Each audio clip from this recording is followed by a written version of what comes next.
one nation, under God, God, indivisible, with liberty and justice for all. Yes, for all. Okay, Sarah, want to call the roll, please?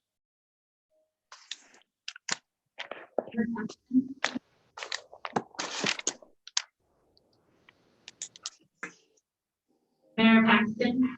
Here. Mr. Blood, Present. Ms. Nelson, Here. Mr. Knox, Here. Dr. Weed, Here. Mr. Mosier, here. and Mr. Christensen. Here. Any changes to correspondence or agenda changes? I just have a question. We Yes, normally have the calendars, and I know Sarah's been really busy, but we haven't had an updated one since our last meeting of March. So I'm hoping that there will be a new one coming out soon. Thank you. Right. And there's no ceremonial member tonight. Sarah, I think we have Woody Wood marked for under government reports. Is that true? Yes, we do. Valerie, what calendar were you referring to? Sorry, I didn't catch what calendar. Is it I might have forgot to put an attachment in there maybe in the packet. I didn't sure the right one.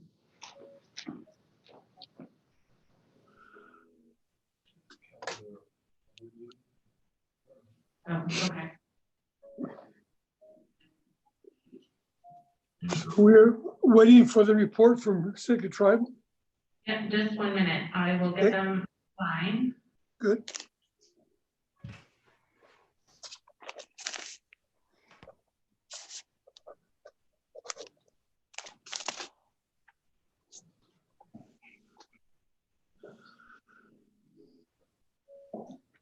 If I may ask the mayor, are any people present in the audience? John? We don't have Anybody anybody in the audience, but Jason Meany is here for some bench support when we need it. Gotcha.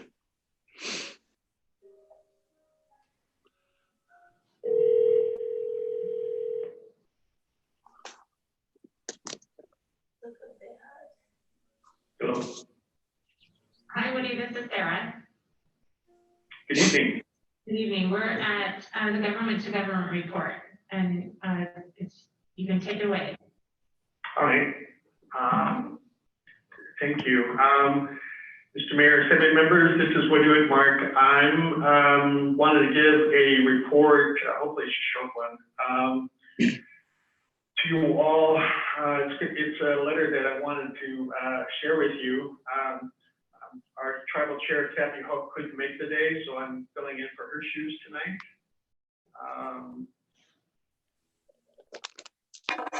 Let's see. Before I get into that, it was the council met recently on Monday and drafted the letter and approved the letter. And we thought it was important that we wanted to share with the city of Sitka and how important it was to the tribe, et cetera. So basically it's coming off a couple things that I wanted to share with our constitution. It's basically in the letter is the tribe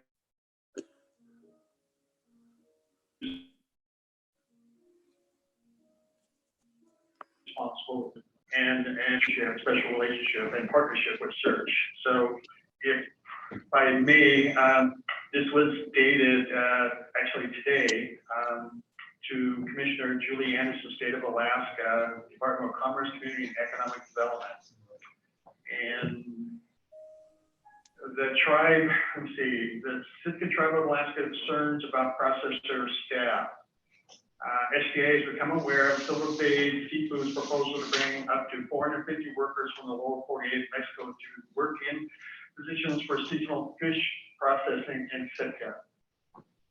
Because of the coronavirus pandemic, there has been worldwide stoppage in travel and commerce. Governor Donnelly has issued health mandates, issuing travel restrictions to slow the spread of the virus, prevent community medical providers from being overwhelmed. The tribe, early in unfolding of the pandemic, chose to have staff work remotely and limit contact with the public to flatten the curve in Sitka. This decision was made in light of the isolated nature of Sitka and a concern for the community in Sitka if we had our lower 48 base staff act as unknowing carriers of the virus. As one of the tribes that compact funds to search, our council and staff are briefed and support the preparation capacity at search.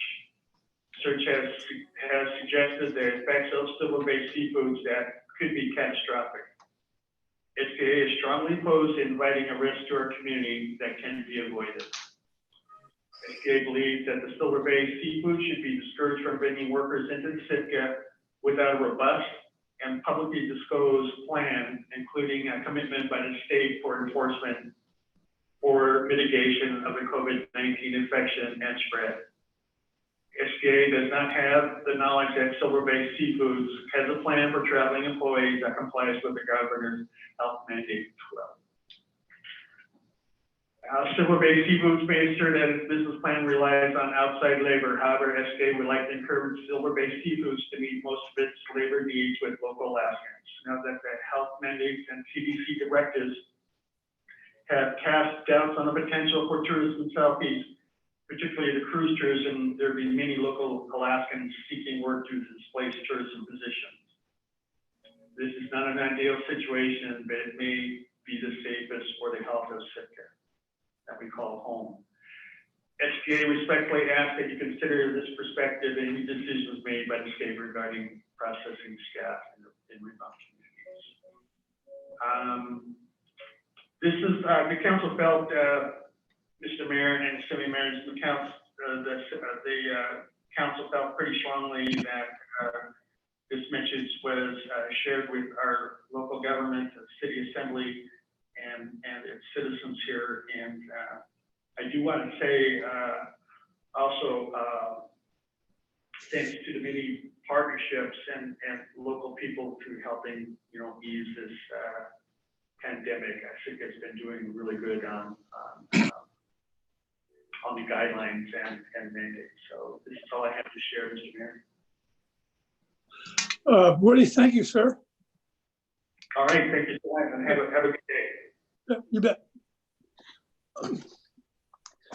Persons to be heard, Sarah?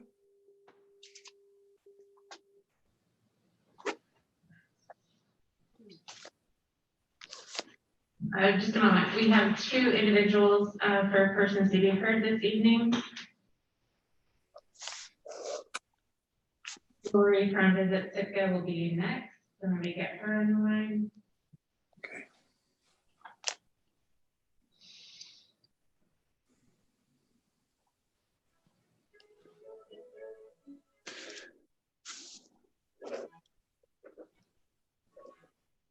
Who was the first person, Sarah? Lori from Visit Sitka. Right.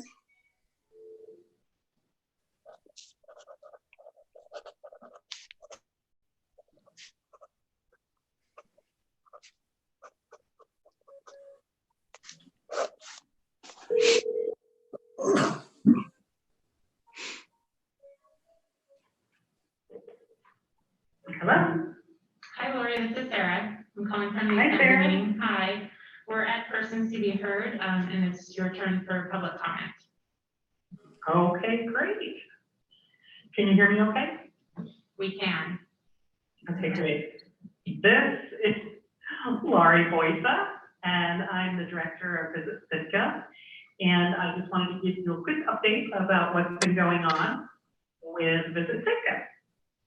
So the first thing I wanted to let everybody know is that we do have our new 2020-21 vacation planner, the Sitka magazine, in hand.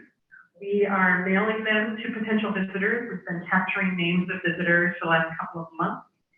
And we are still getting, every day, we get a handful of names. So people are still requesting information. By the end of this week, we'll have the planners in the racks at the airport and at the Westmark. We are mailing them to all of our partners, and they're also going to be available for folks to pick up in the little dispensers that are by the door. The other exciting thing is that our Visit Sitka blog has gone live. So if you go to visitsitka.org/blog, you can now start seeing the blog stories. And this gives us a chance to create extended narratives about different parts of Sitka and people, activities.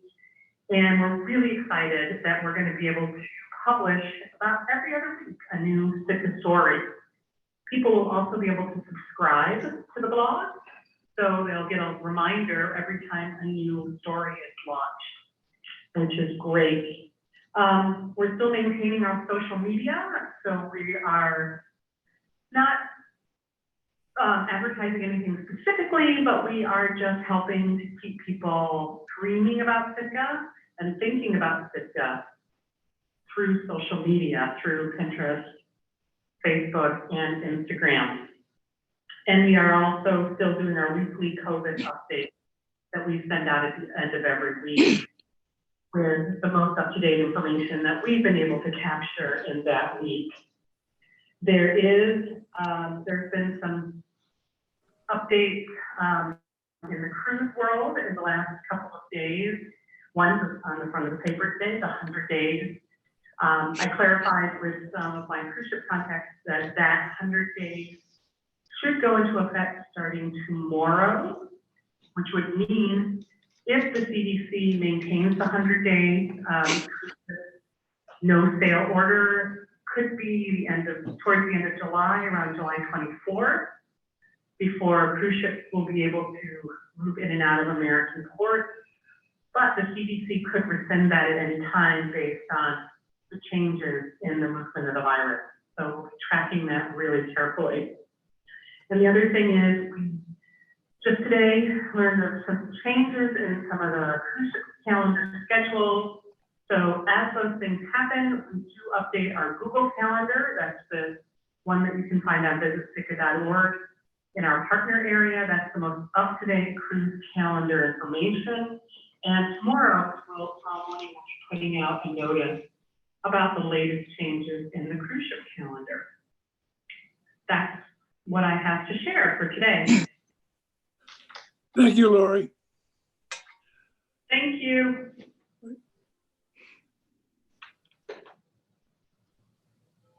Okay, Mayor Paxton, we have one more individual under persons to be heard, Lisa Bush. I will contact her next. Okay, thank you.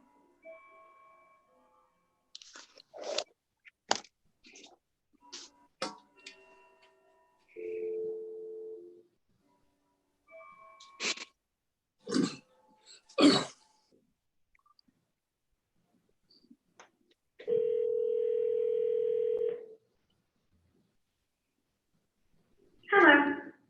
Hi, Lisa. Yes. This is Sarah calling from the Assembly meeting.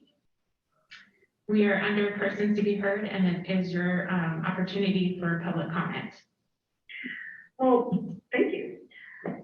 This is Lisa Bush. I'm the Executive Director of the Sitka Sound Science Center, and we would like to thank the community for hunkering down and sheltering in place, and we'd like to thank the city leadership here at the assembly table, at the city itself, and in our public health services. Also, a big shout out to the sewers who are making masks. And I'd like to thank the Daily Sentinel and radio stations for keeping us connected. The Sitka Sound Science Center is conducting an anonymous attitudinal survey about the COVID-19 virus. The purpose is to collect information that can help design policies and support services for isolated rural communities in Southeast Alaska to help minimize any impact of the virus on our health and on our cultural heritage.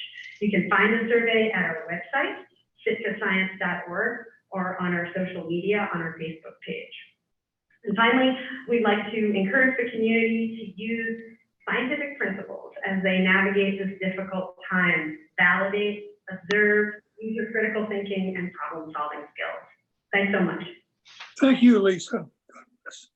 Okay. Are we ready for reports then, Sarah?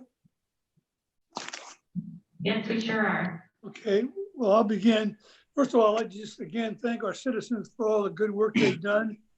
And also thank our EOC led by Dave Miller and Sarah and John and Dr. Ween and Dr. Brule. That's a really well-functioning machine. And then lastly, I would just say it's a long and important agenda tonight. You know, on the more routine stuff, let's move it with pace so we can really concentrate and deliberate on the stuff that's really important. John? Thank you, Mayor. Thank you, Assembly members, for getting together tonight. We have a packed agenda tonight, so I'll just touch on a very few things here briefly. Still trying to keep regular business operating as much as possible. Some things we need to keep pushing down the road. One of the fire chief hiring process. So we are narrowing down the applicants and should be starting interviews soon. We'll be doing interviews over Zoom, and then we'll have to have some discussions on how we can do a meet and greet, or if we'll have to wait for the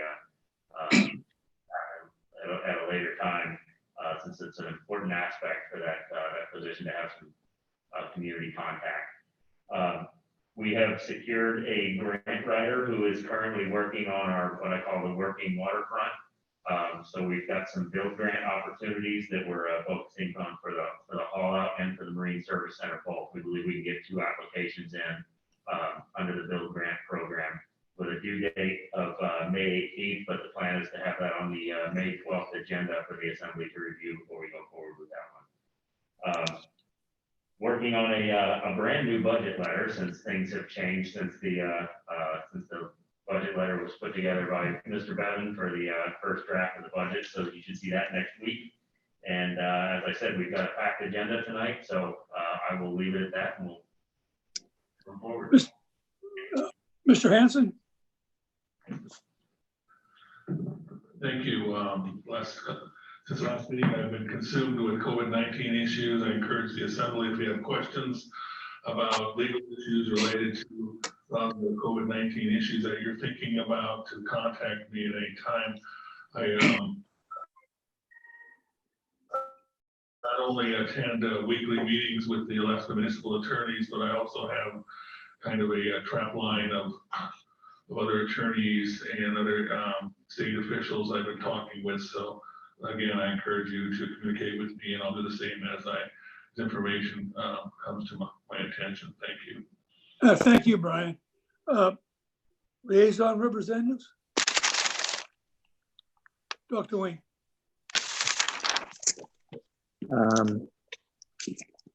On April 8th, 2020, the Tree and Landscape Committee met.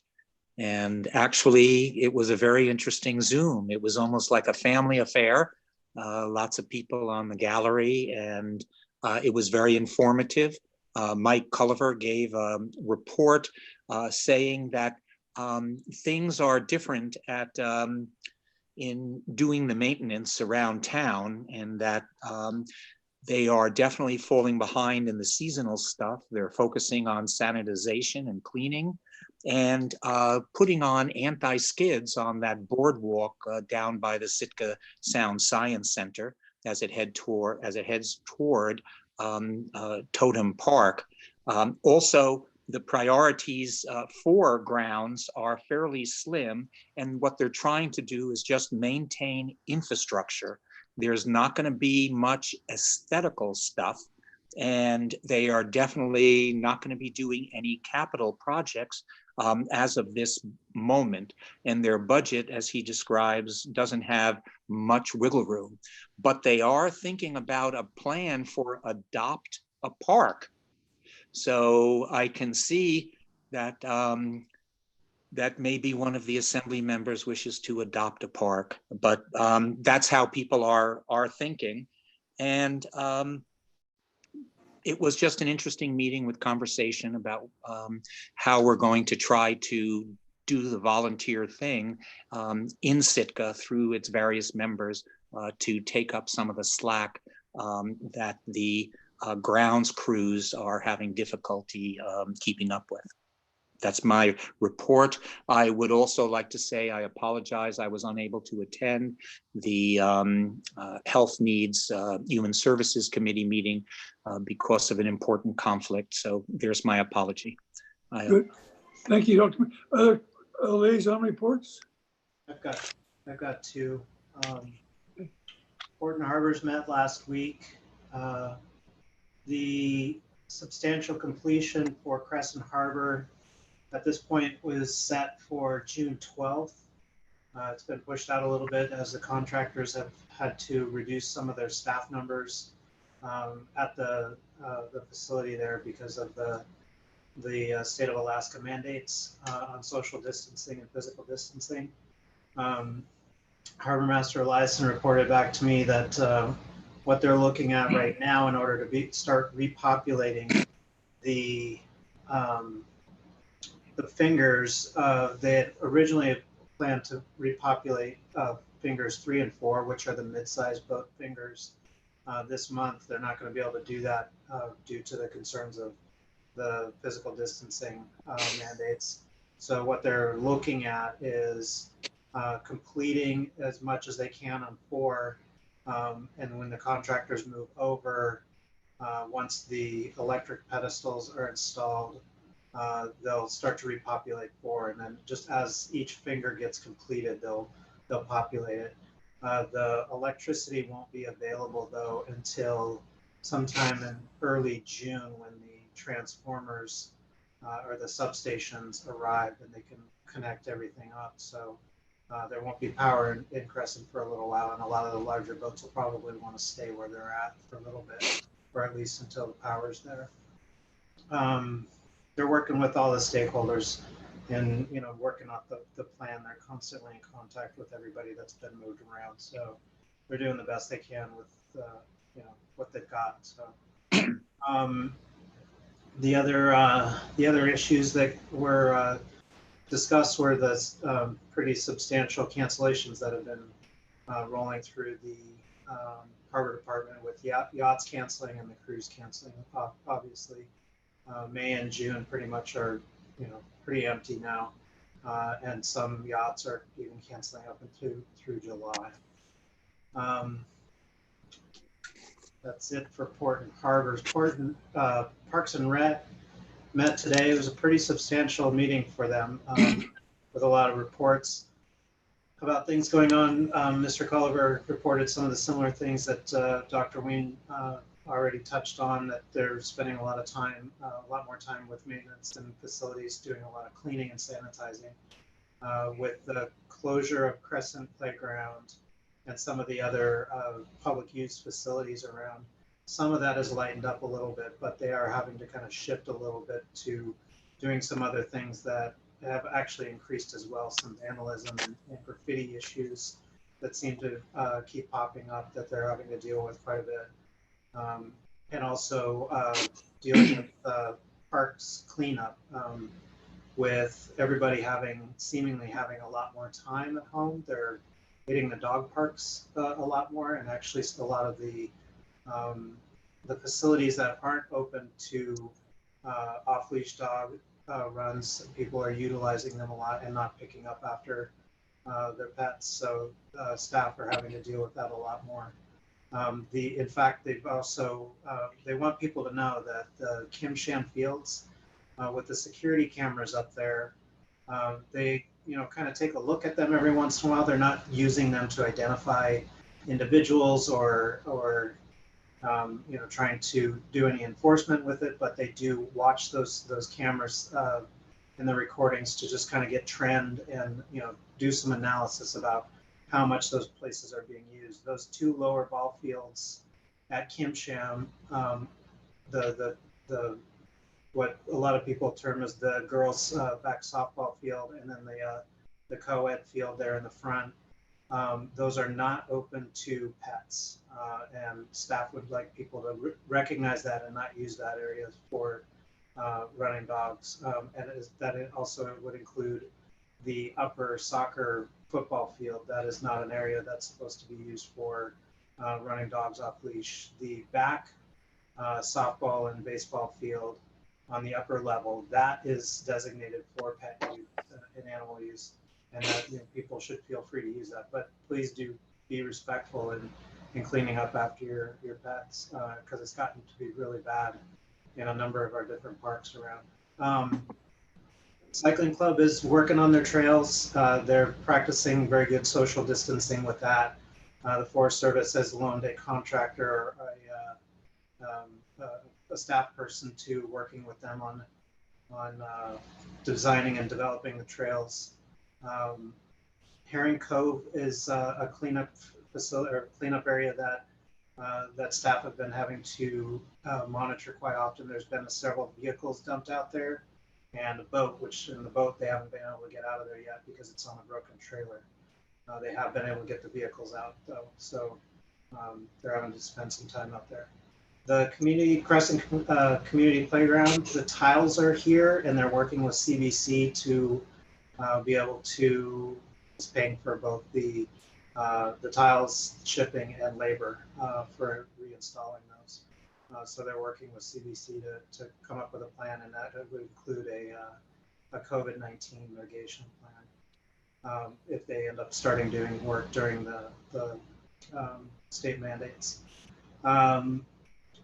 The Forest Service would like people to know too at the Mosquito Cove Trail, the contractor K&E is doing some blasting on some rock nearby, so please be aware of that. Listen to the radio, check the paper for PSAs on when they're going to be doing blasting, because that could be a danger if you're in the Mosquito Cove area apparently while they're doing the blasting anyway. Stargaven Gate will open soon.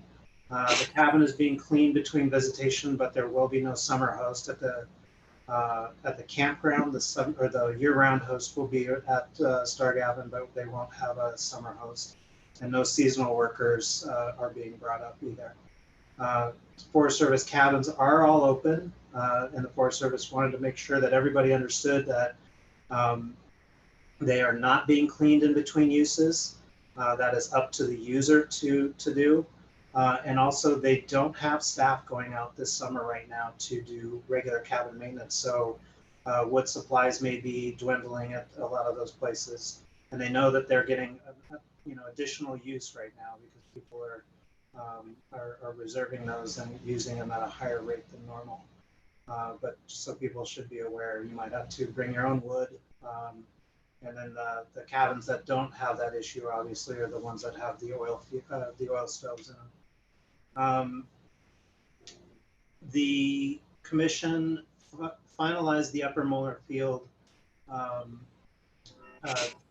plan for use and the changes in the policy. That's being forwarded to the assembly, and we'll see that probably at our next meeting or maybe the one after that. There were 3 wilderness permits or outdoor permits that were applied for through the commission. 2 of them are being forwarded to the administrator. The one from Adventure Sitka, which used to be Sitka Sound Ocean Adventures, and then Baranof Wilderness Lodge. Both of those were approved and will be forwarded to you, John. The boat company pulled their application because they've canceled their entire cruise season for 2020. So they won't be utilizing any areas within Southeast Alaska because they're docking their boat, it sounds like, which is unfortunate. That's an amazing company and a lot of pretty high-end passengers that come through Sitka off of that.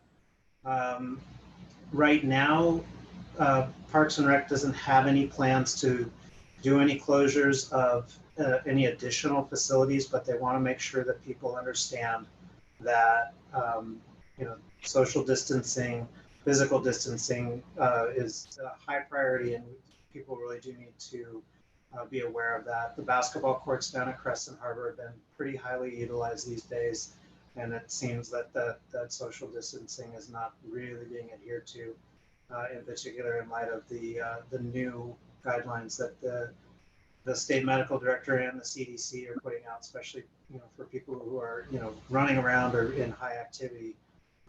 You actually need to increase the amount of distance that you have between people. So other facilities have been closed, some of them locked, some of the locks have been changed, so to keep people from continuing to use them. And that's all I had. Other liaison reports? I would just like to say I'm very glad to hear that those tiles are being replaced. I spent a week helping putting those in, and I was dismayed to see the way they fell apart. So Yeah, I'm and glad the that's happening. manufacturer has really owned up to that too. They had changed their process, and they're owning up to it, and they're going to replace it. Okay, no, clerk, do you have anything? I do. I wanted to remind folks that the 2020 census is open for response. You have a couple of options right now.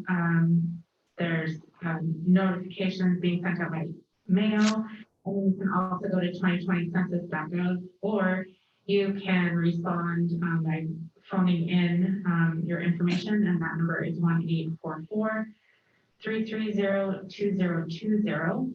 And then I'll just quickly read through our list of current vacancies on our boards and commissions. The Animal Hearing Board, Building Department Appeals Board, Gary Paxton Industrial Park Board of Directors, Health Needs and Human Services Commission, the Historic Preservation Commission, the Library Commission, the Local Emergency Planning Commission, Parks and Rec Committee, Police and Fire Commission, and Tree and Landscape Committee. So you can see there's a few vacancies. If folks are interested, they can contact our office and we'll get them set up with an application and submit it for a future agenda. That's all I have. Any others? I have another. Okay, And it's very quick, and that is in our packet was the 2019 annual short-term rental report. And clearly a lot of work was put into that. And so I will take a wild stab in the dark that it's Amy Ansley and her staff that put a lot of work in a very interesting, far-reaching report. And at some point, it would be very nice to have her come up for a special report, and so we can talk about it as an assembly. It's a good job, so I just wanted to highlight that. right. Thank you, Dr. Wing. Good. We're now at the consent agenda. May I have a motion, please? Excuse me. I move to approve the consent agenda consisting of item A, approving the minutes of the March 5th, 10th, 13th, 16th, and 24th assembly meetings. Item B, approving the Health Needs and Human Services Commission 2020 goals. Item C, approving a liquor license renewal application for SOE LLC DBA Little Tokyo at 315 Lincoln Street, Suite 1112. Approving item D, approve a liquor license renewal application for SOE LLC DBA Asian Palace at 327 Seward Square, number 1. Second. Any public comment? Sir, I would assume there's none. Back to the assembly. Any discussion from the assembly? Can I have a roll call then? Okay, on the motion to approve the consent agenda consisting of items A, B, C, and D, Mayor Paxton, Yes. Mr. Christensen, Yes. Mr. Knox, Yes. Mr. Mosier, Yes. Mr. Eisenbach, Yes. Dr. Ween, Yes. and Ms. Nelson. Yes. The motion passes 7-0 on that. Second. We now are at boards, commission, and committee reports. We have 3. May I have a motion on item E, please? I move to appoint Ann Pollinow, I believe, to a 3-year term on the Historic Preservation Commission in the category of at-large. Second. Any public comment? Once, twice, thrice? Back to the assembly? I'd like, go ahead. Actually, there is public comment, Okay. and it's written public comment that I received, so I'll be Yeah, reading it. please. Yes.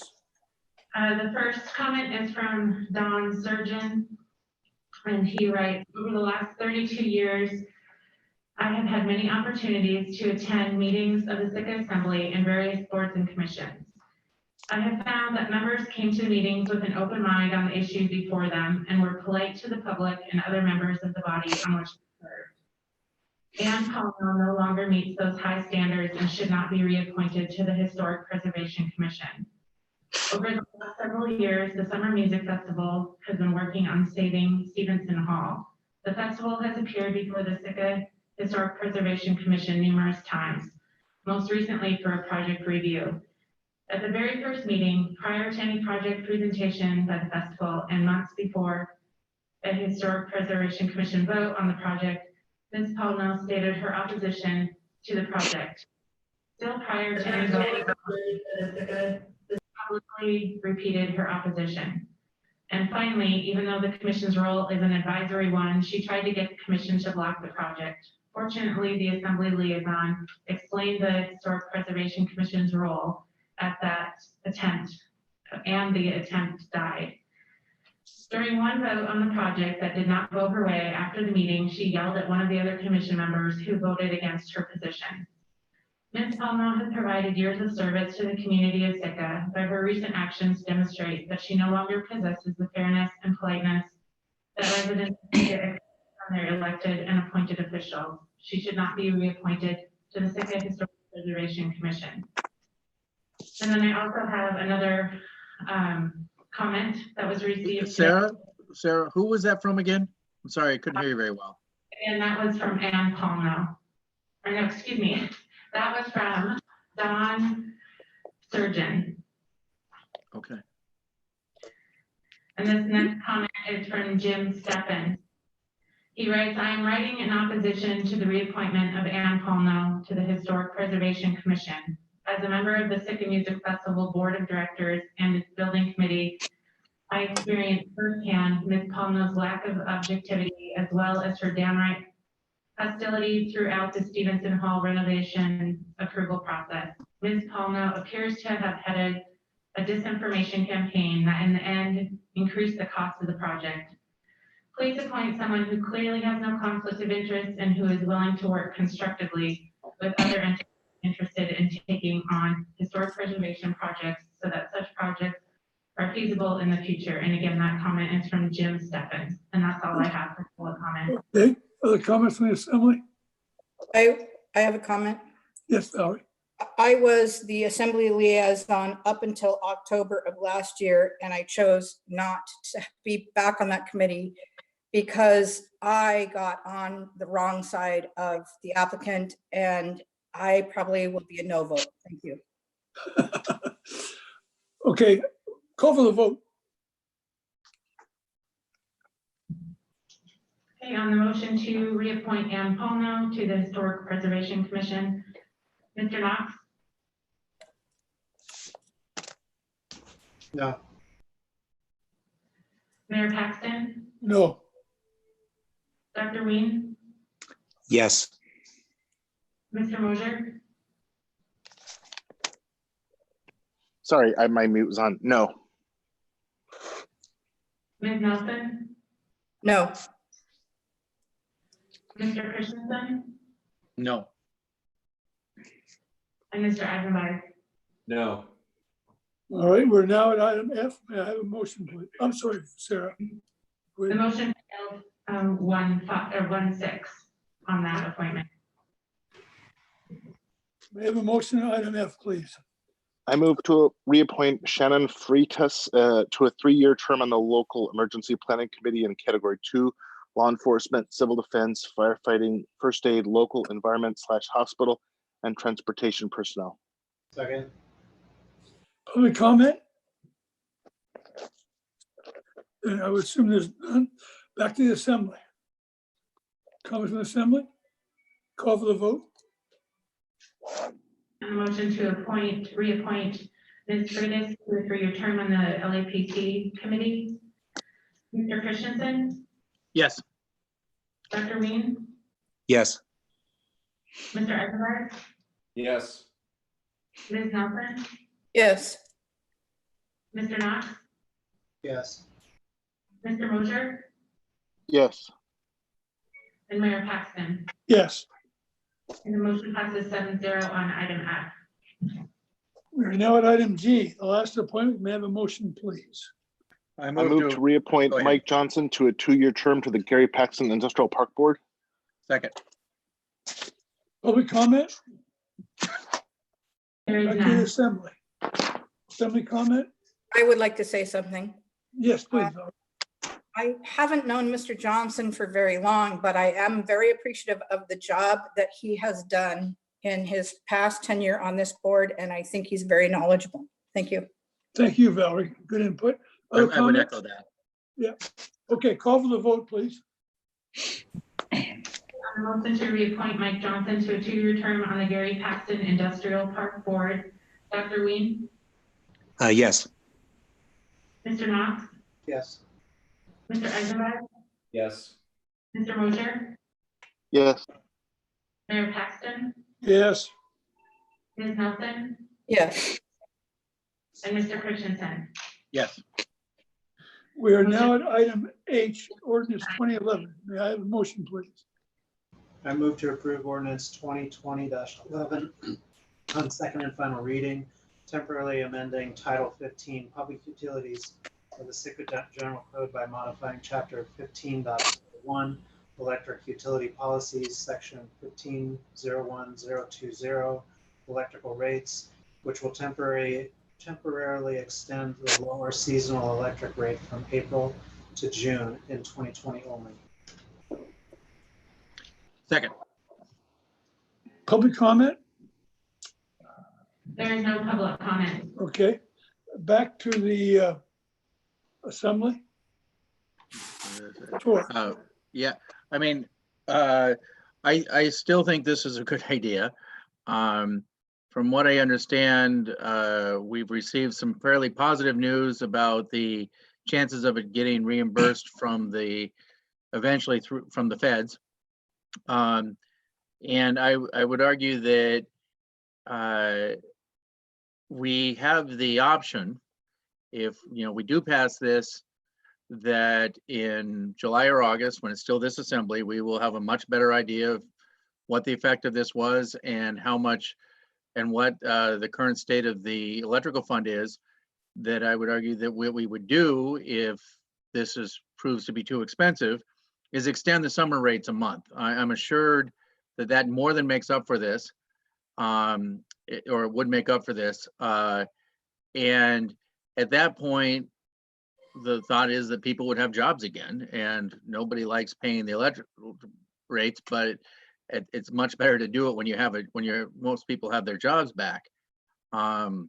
So to me, this is a way to hopefully bring in some money from the federal stimulus package, but if that doesn't work, at least defer the time when they have to pay the higher rates to a time when they're working again. Other comments from the assembly? I have one. Yeah, Valerie? Sorry if I cut you off, Dr. Wayne, but I'm No.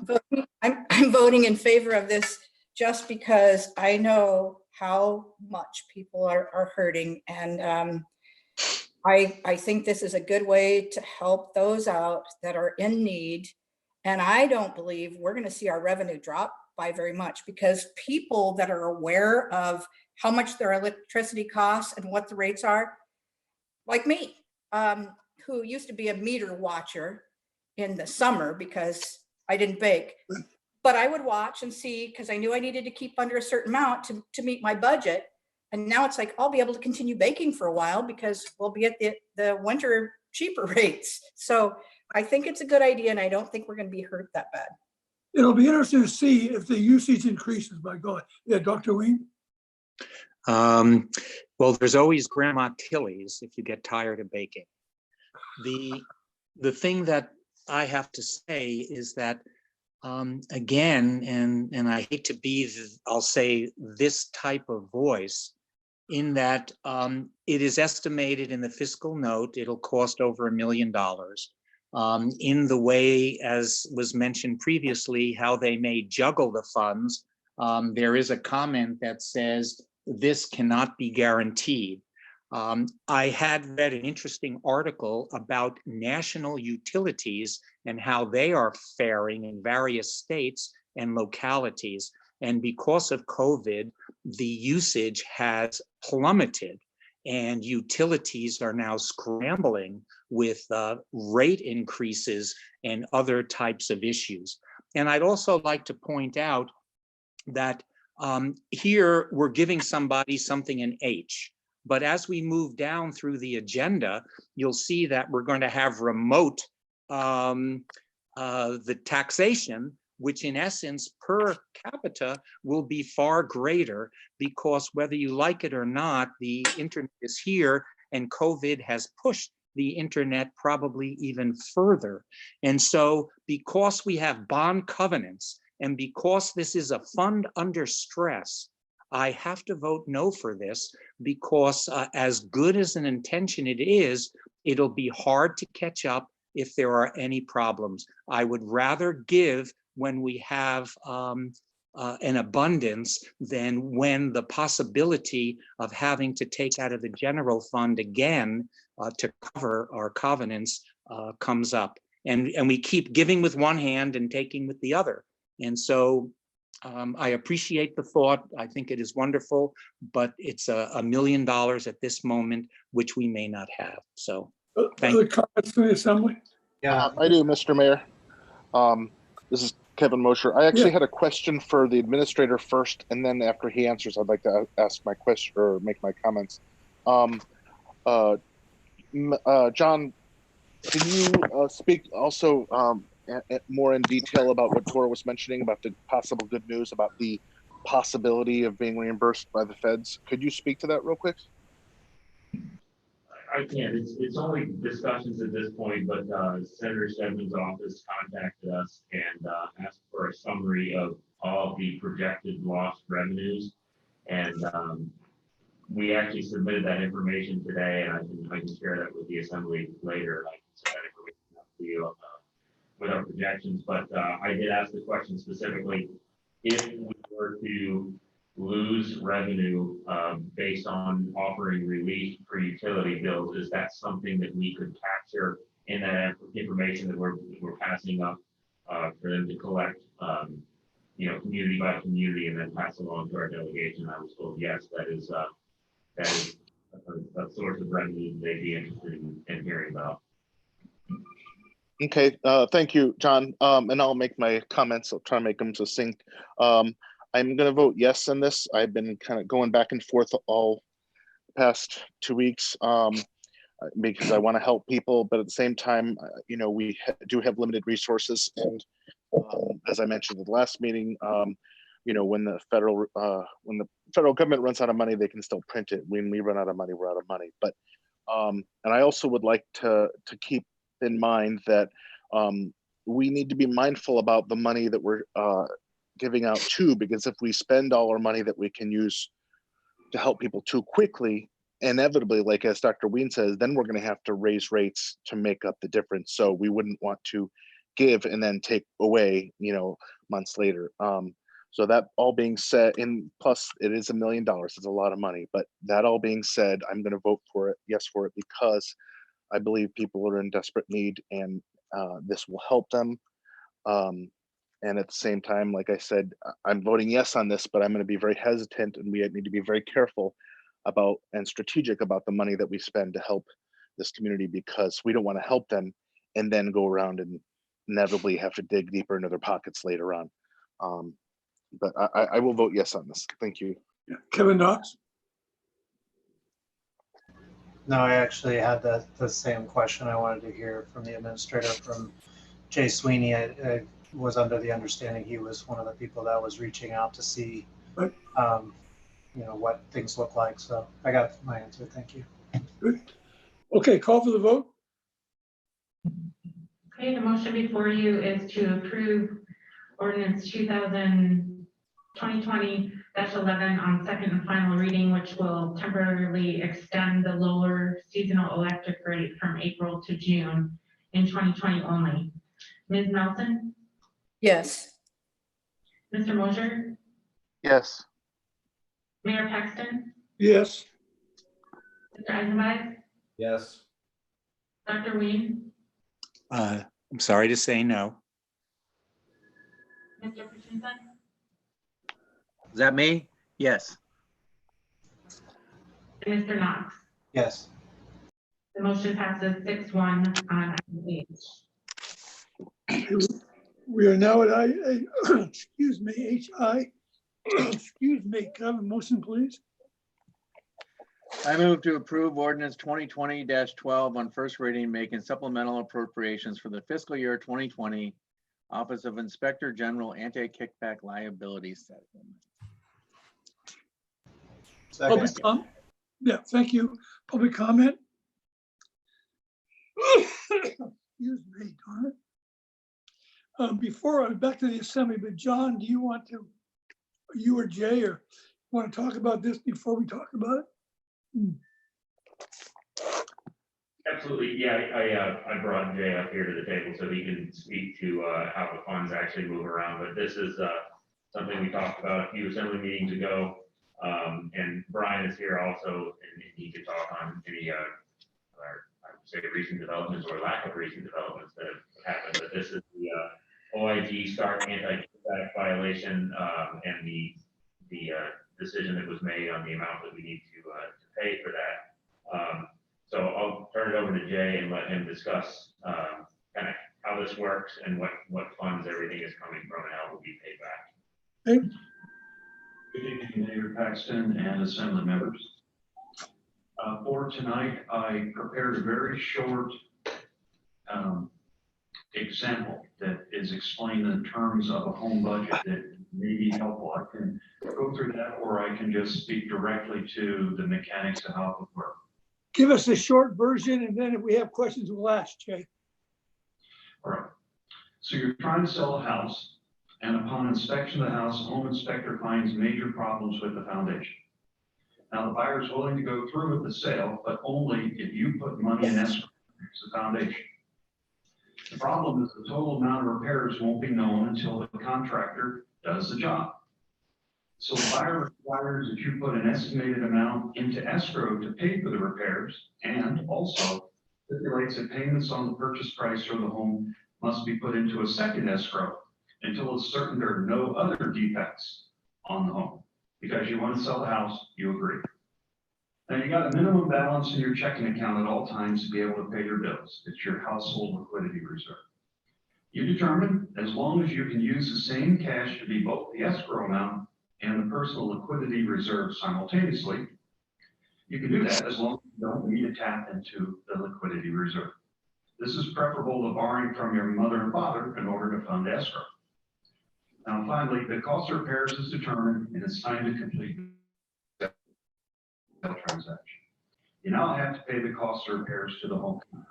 You feel it's necessary to make up the deficit in your minimum checking account balance, so you go ahead and borrow from your parents. You promise to repay your parents from future PFDs and from the second escrow that purchase payments are going into once you finally get access to it. That's an everyday example of how this is working. Now, mechanically, what we did here is that, as the example spoke about, we double pledged the minimum balance we keep in our checking account, our liquidity reserve, for both for a period of time, the liquidity reserve and for the escrow amount. And it was great as long as we didn't have to tap into either. Now the time's coming that we've got to pay it. So in order to pay it, we are going to do an advance of the liquidity reserve from the general fund to our Sitka Community Hospital dedicated fund, which is a debt from one fund to another that needs to be repaid over time. It's not a revenue and expense. It is a debt transaction that is on the balance sheet of both funds.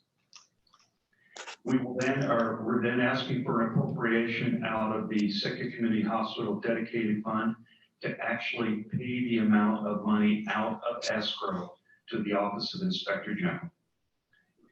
And eventually it is going to be repaid to the general fund over time from the combination of, one, the amount of tobacco tax proceeds which are received over time, which are over and above the amount necessary to make the annual payments for the other liability which is out there, which is the long-term PERS liability.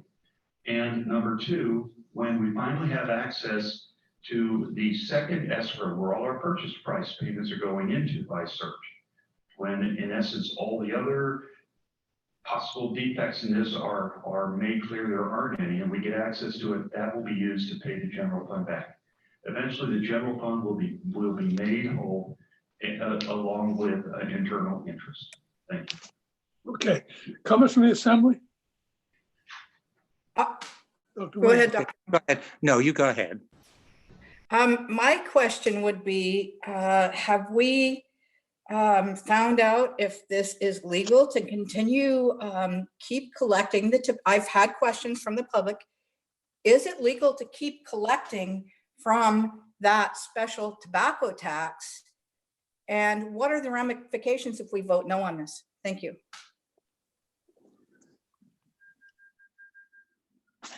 I would defer to the attorney. I don't mean to put you on the spot, Brian, but I need help in answering the question. Well, I am on the spot. I guess I don't understand the question entirely. Two-part, we're talking about the tobacco tax.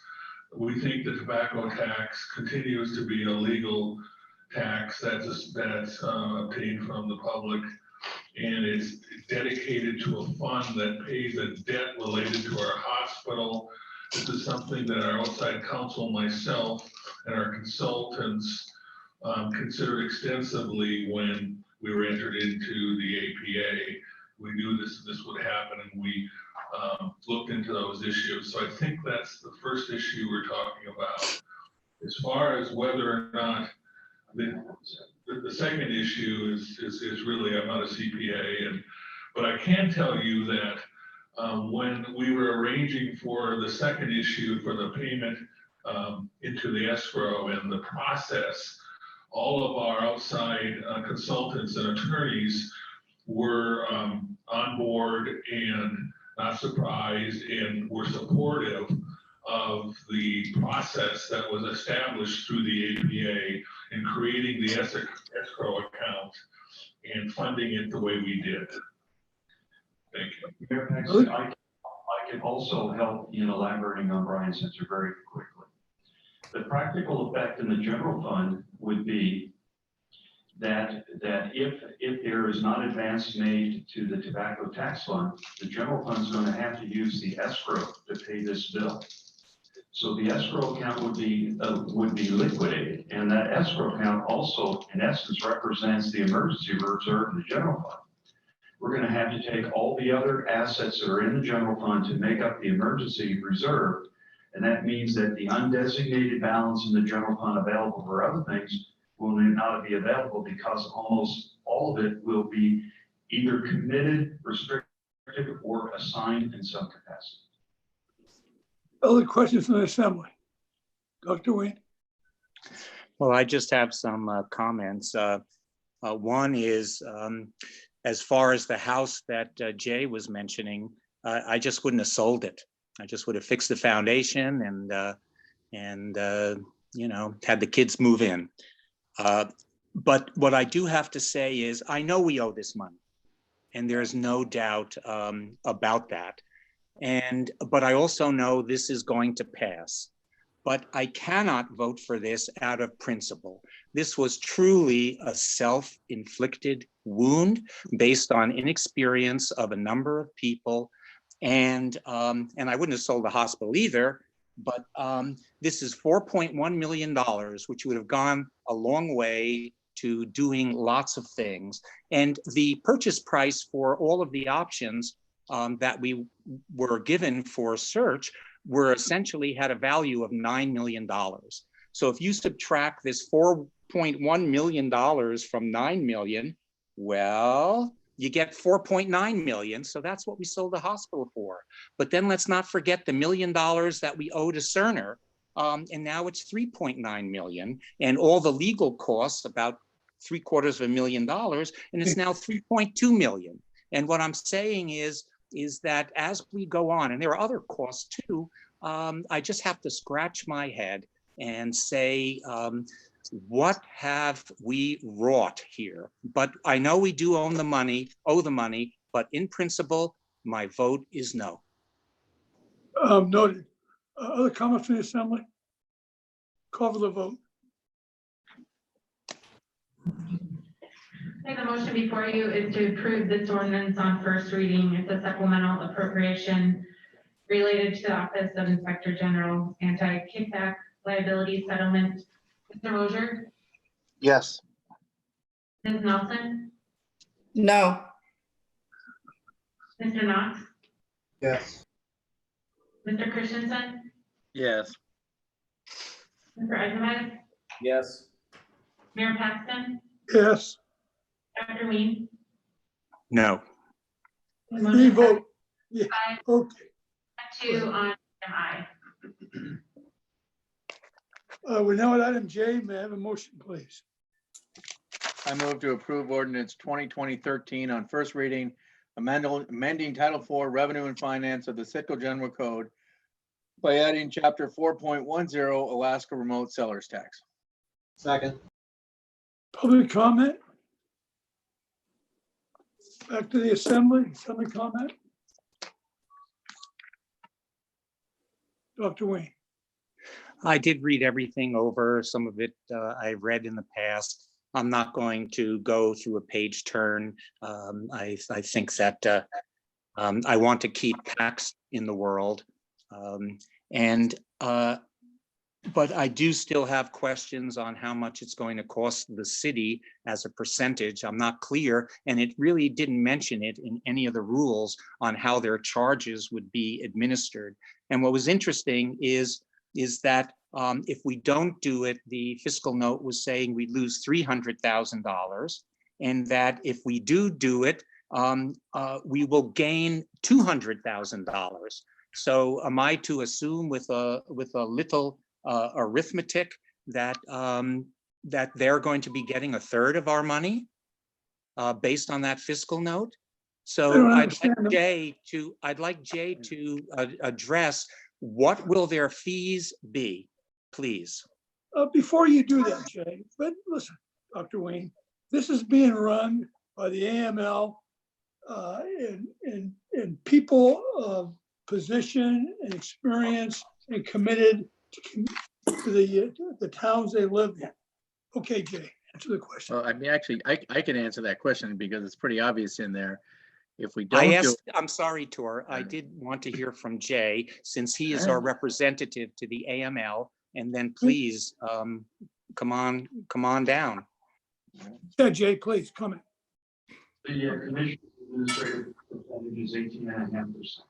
It's made up of Reds, who is the software developers, 12%, and the commission is 9.5%, and the legal counsel is 1%, 18.5%. Okay. So I asked a question this morning to Alaska Municipal League, and Alaska Municipal League has contributed enough to keep this under a total of 20%. Future years, they hope will be much lower as total sales passing through increase. The fiscal year 21 budget for Alaska Municipal League is more like 15% at the highest point.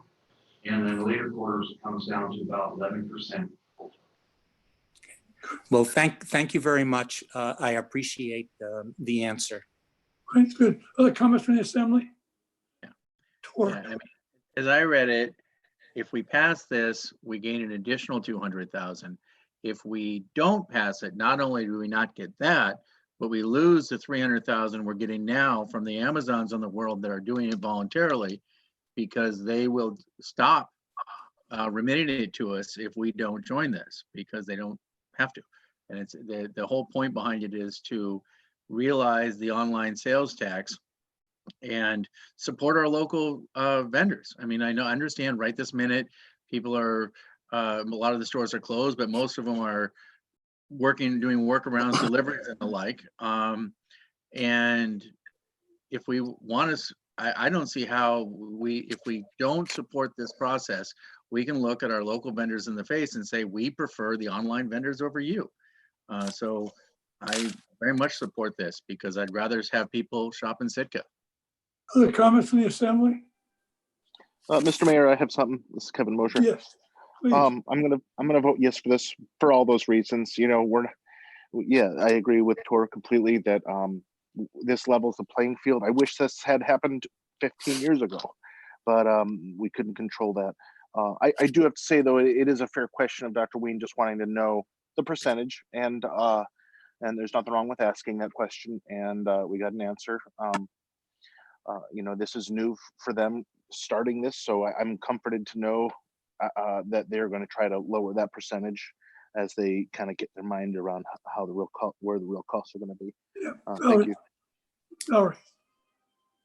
I've asked the question in the past about what the cost is. It doesn't seem like we still know. And I thank Jay for his explanation, but I'll vote for this on first reading, but I still have unanswered questions. And I'm concerned because we were starting to collect voluntarily from sellers like Amazon. I know because, you know, I would purchase something, then all of a sudden I'm charged city sales tax without the assistance of the municipal league. So I'll pass it on first reading, but I may be a harder convince on second. Thank you.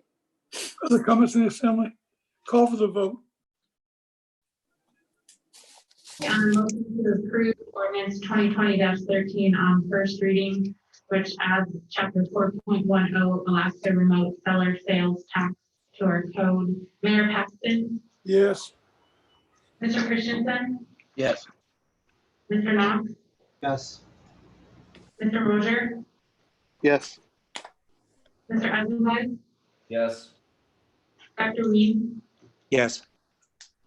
and Ms. Nelson. Yes. Motion carries. Or excuse me, 7-0 on first reading. That's item J. Right. We are now at item K. And we have a Valerie, motion. this is yours. You want to do it? For me? I wondered if Valerie wanted to do it since she was her. I'll do it. Need a motion. I move to approve emergency ordinance 2020-15 on first reading, extending the real property tax assessment appeal deadline for Wait, tax. 14. No. Or we have 14 first. Okay. We're at Oh, item sorry, I K. thought I got the wrong one. Sorry. Yeah. We have a Valerie, this motion is for yours. You want to do it? item K. I wondered if Valerie wanted to do it. She was. Have a motion, please. Oh, yeah, I'm sorry. I got mixed up there. Sure.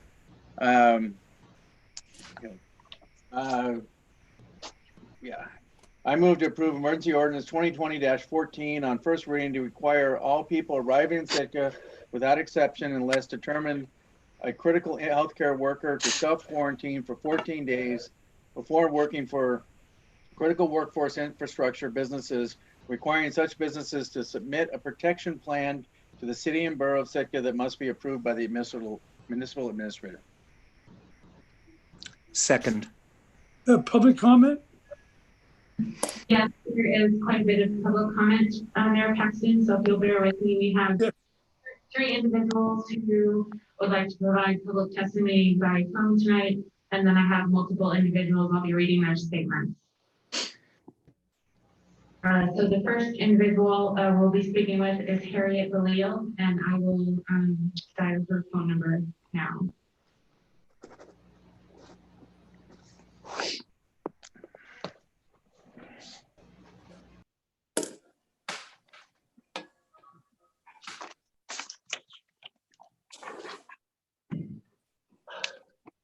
I see we've been joined by Dr. Brule too.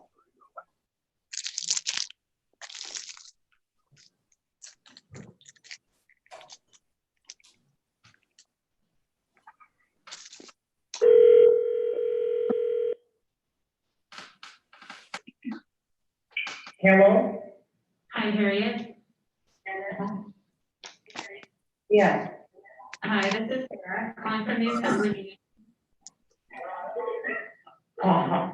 And it is time for your public testimony on item K. Okay, I have to get back to, it's on my phone and I'll read it from there. Great, thank you.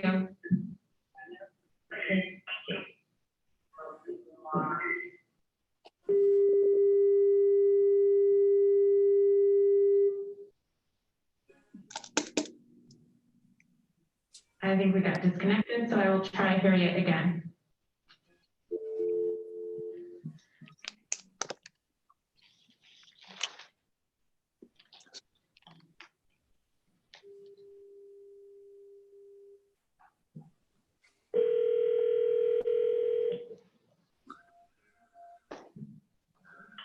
Hello? Hi, Harriet, it's Sarah again. I think we got got disconnected. Okay. We're ready for your comments. Okay.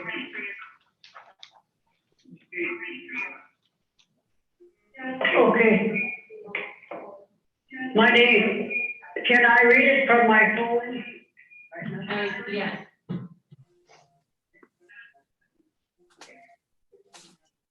How do I do that? See. Yeah.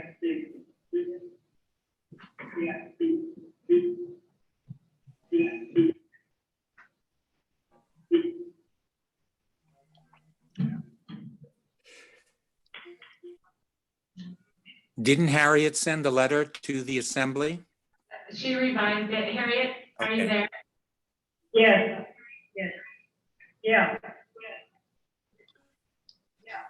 Can you find your letter, or do you need me to read it from, I think I received one by email earlier. I don't know if it's the most current version. No, it's a revised one.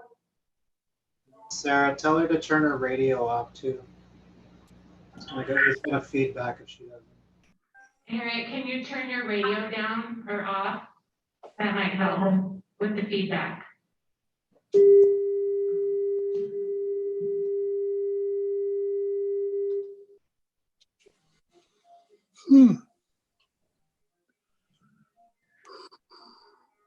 We'll try it one more time, Mayor.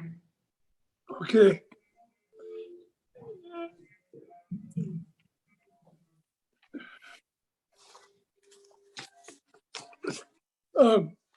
Let's move it along. Can we, Sarah, and come back to Harriet after the bit?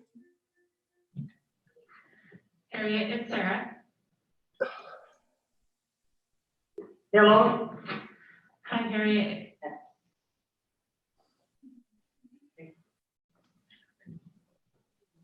Okay, I'll read it then. Okay, great, thank you. Okay, my name is Harriet Filio, and I have some recommendations for the assembly concerning the coronavirus. And starting with my number one recommendation was not to let the 450 seasonal workers come to Sitka unless they have been tested for the coronavirus beforehand and have a written clearance from their doctors. And number two, I wrote seasonal workers would have to wear face masks during travel so as not to expose us to the coronavirus. Number three, my recommendation, because many citizens have been laid off, local hires should take precedence, including Southeast Alaskans in the Southeast villages such as Angoon and Kitty, to name a few. They need those jobs. And then since Sitka is governed by home rule, how does that affect the power of the Sitka Assembly to act in the best interest of our citizens?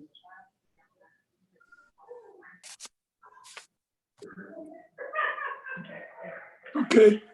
Is that the testimony, Harriet? Thank you. Yeah, thank you. Yep, thank you, man. Okay. Sarah, next. Okay, our next person is Cora Campbell. She's president and CEO of Silver Bay Seafoods, and I will call her number next. Okay.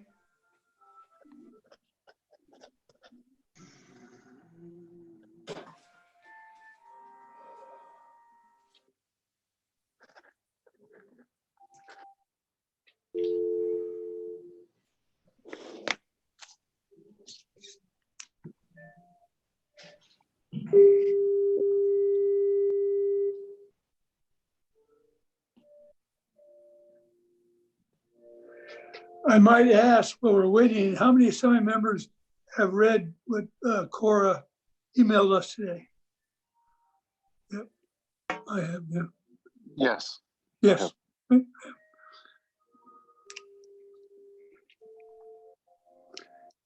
How many have reviewed the Silver Bay Seafood 51 plan? I have, yeah, Excellent. yeah. Likewise. Kevin says he has. Oh, this is Cora. Cora, it's Sarah. We're at item K on the assembly agenda, and it's your opportunity for public comments. Thank you, Sarah, and thank you, Mr. Mayor and Assembly members, for the opportunity to comment. I wish I could be there with you, but none of us is is doing as much in-person stuff as we would like right now. Sitka is the home of Silver Bay Seafood, and I just wanted to express that we're absolutely committed to working with you to achieve our shared goals. And our number one priority, as I believe is yours, is protecting the community and ensuring public health. Second priority being a successful salmon season. We recently had the opportunity to discuss our plan with community leaders, and we really appreciate the time that they have taken to review and understand our plan and to share back with us what the community concerns are so that we can refine our plan. We provided a copy of our most recent draft of our protocols to you by email, and it's also posted on the city website. So thank you to staff for making sure that that's distributed. There are a lot of measures in that plan, but just to highlight a few that I think would be of interest to the community.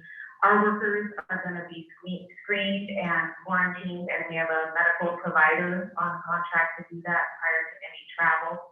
When they're isolated from the public to prevent any infection or transmission, and that quarantine is going to continue once they're at the plant.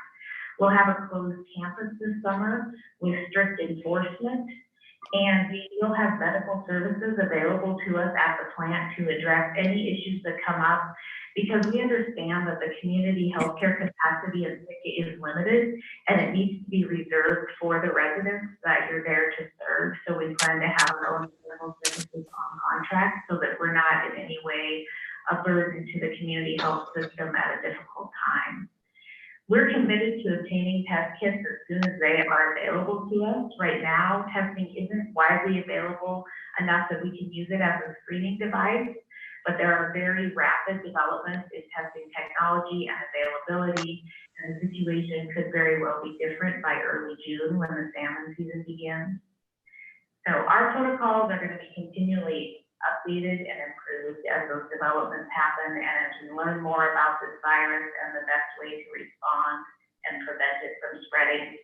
Salmon season is 7 weeks away, and that can be a long time in terms of how quickly knowledge is evolving about this virus and the best way to respond to it.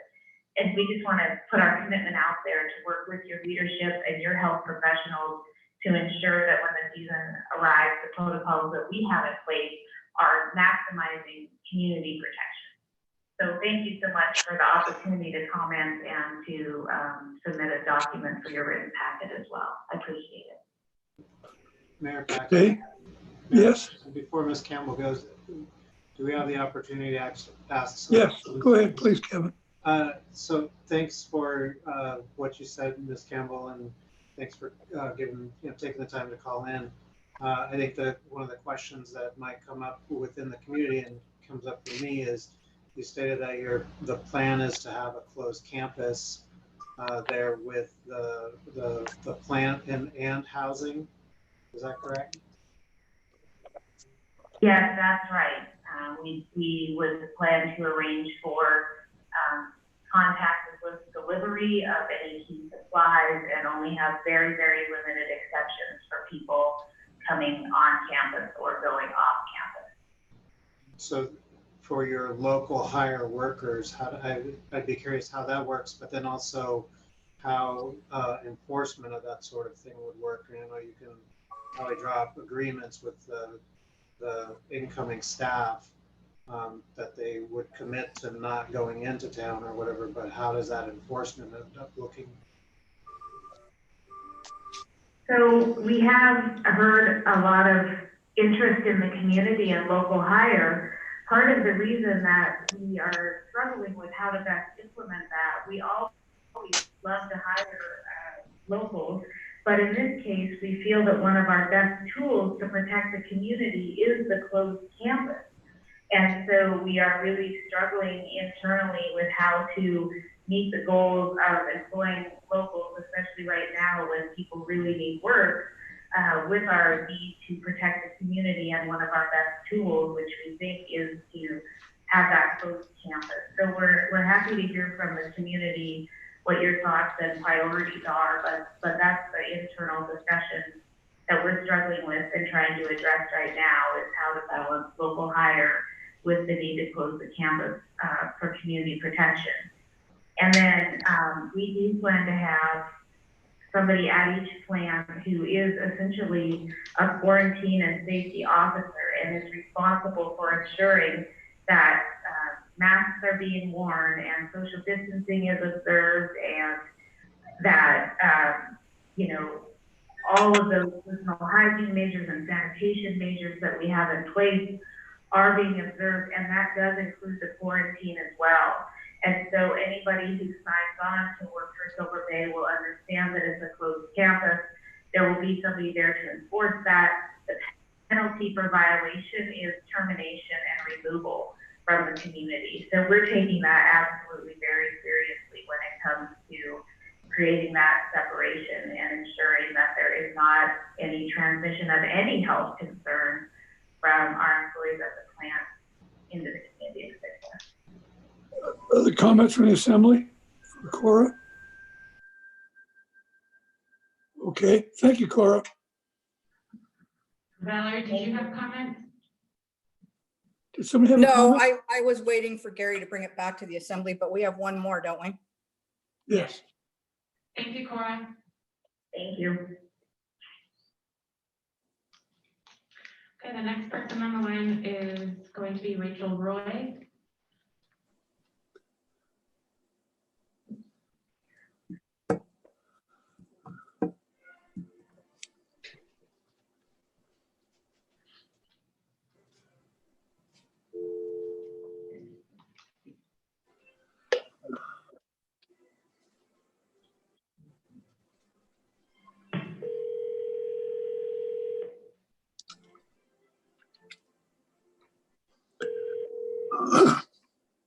Hello, this is Rachel. Hi, Rachel, it's Sarah.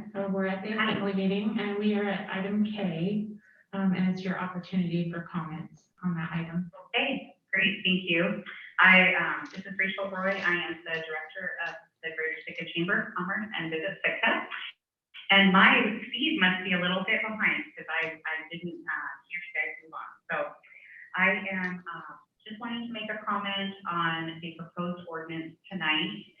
We have reviewed it and also considered it for all of our members.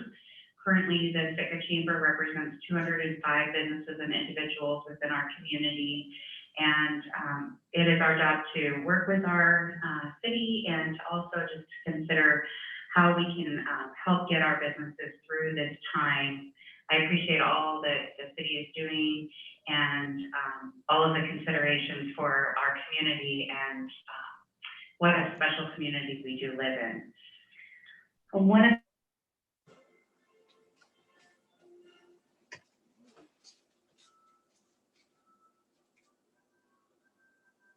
restart our economy, looking at considering our seasonality of workers and things coming in.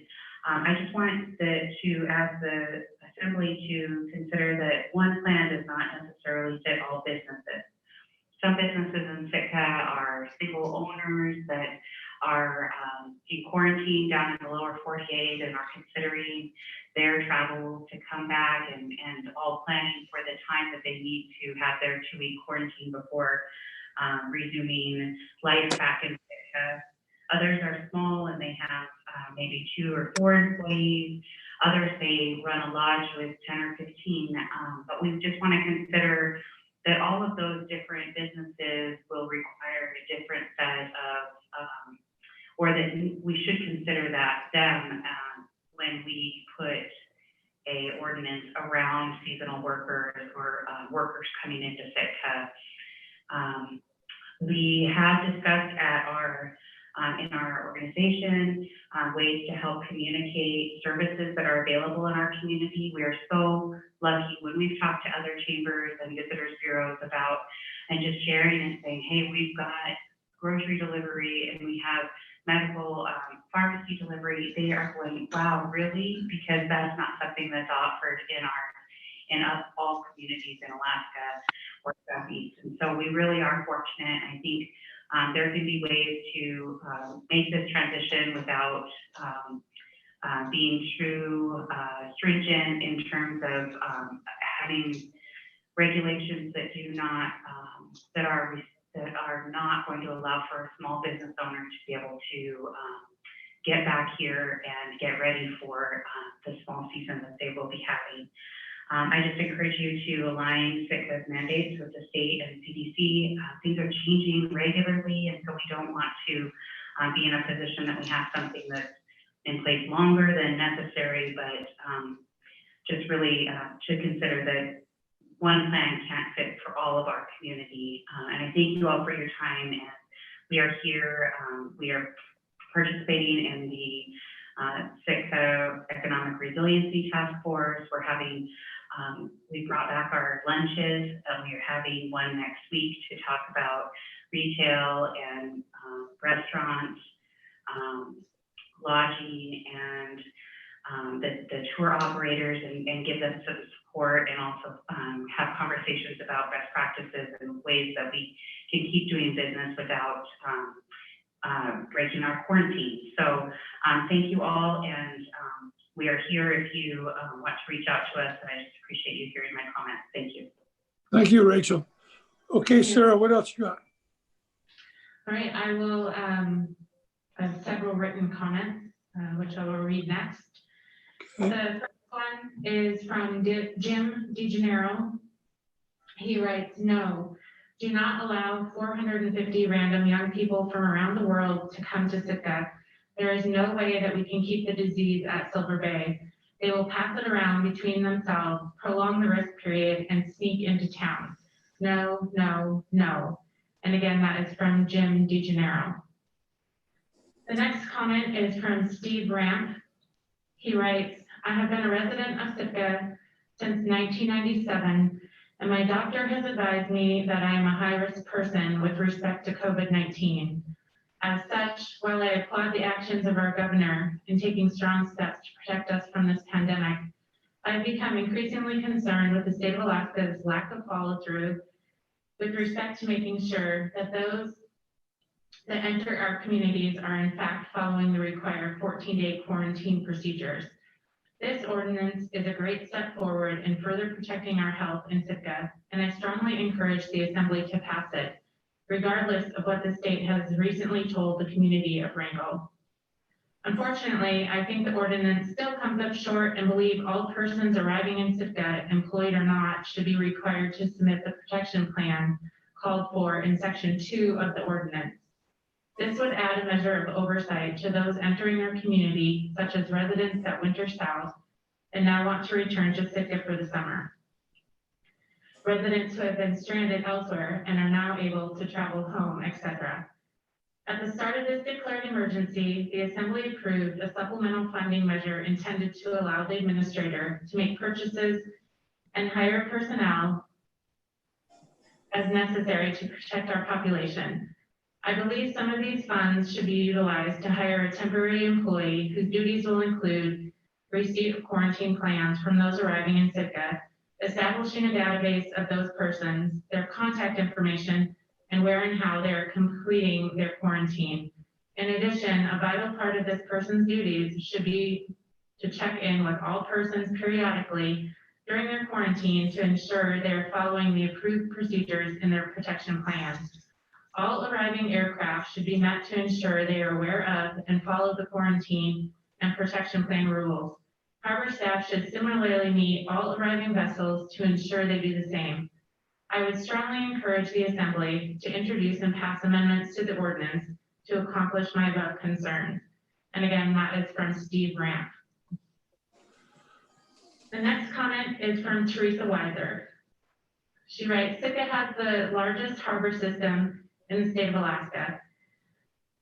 Teresa has had people coming off the docks asking for lodging. They are not abiding by the quarantine, not strongly enforced. She spoke to the harbor department and they relayed they do not have the authority to enforce the mandatory quarantine, the ordinances, The ordinance does not specifically address those coming in through the harbor system.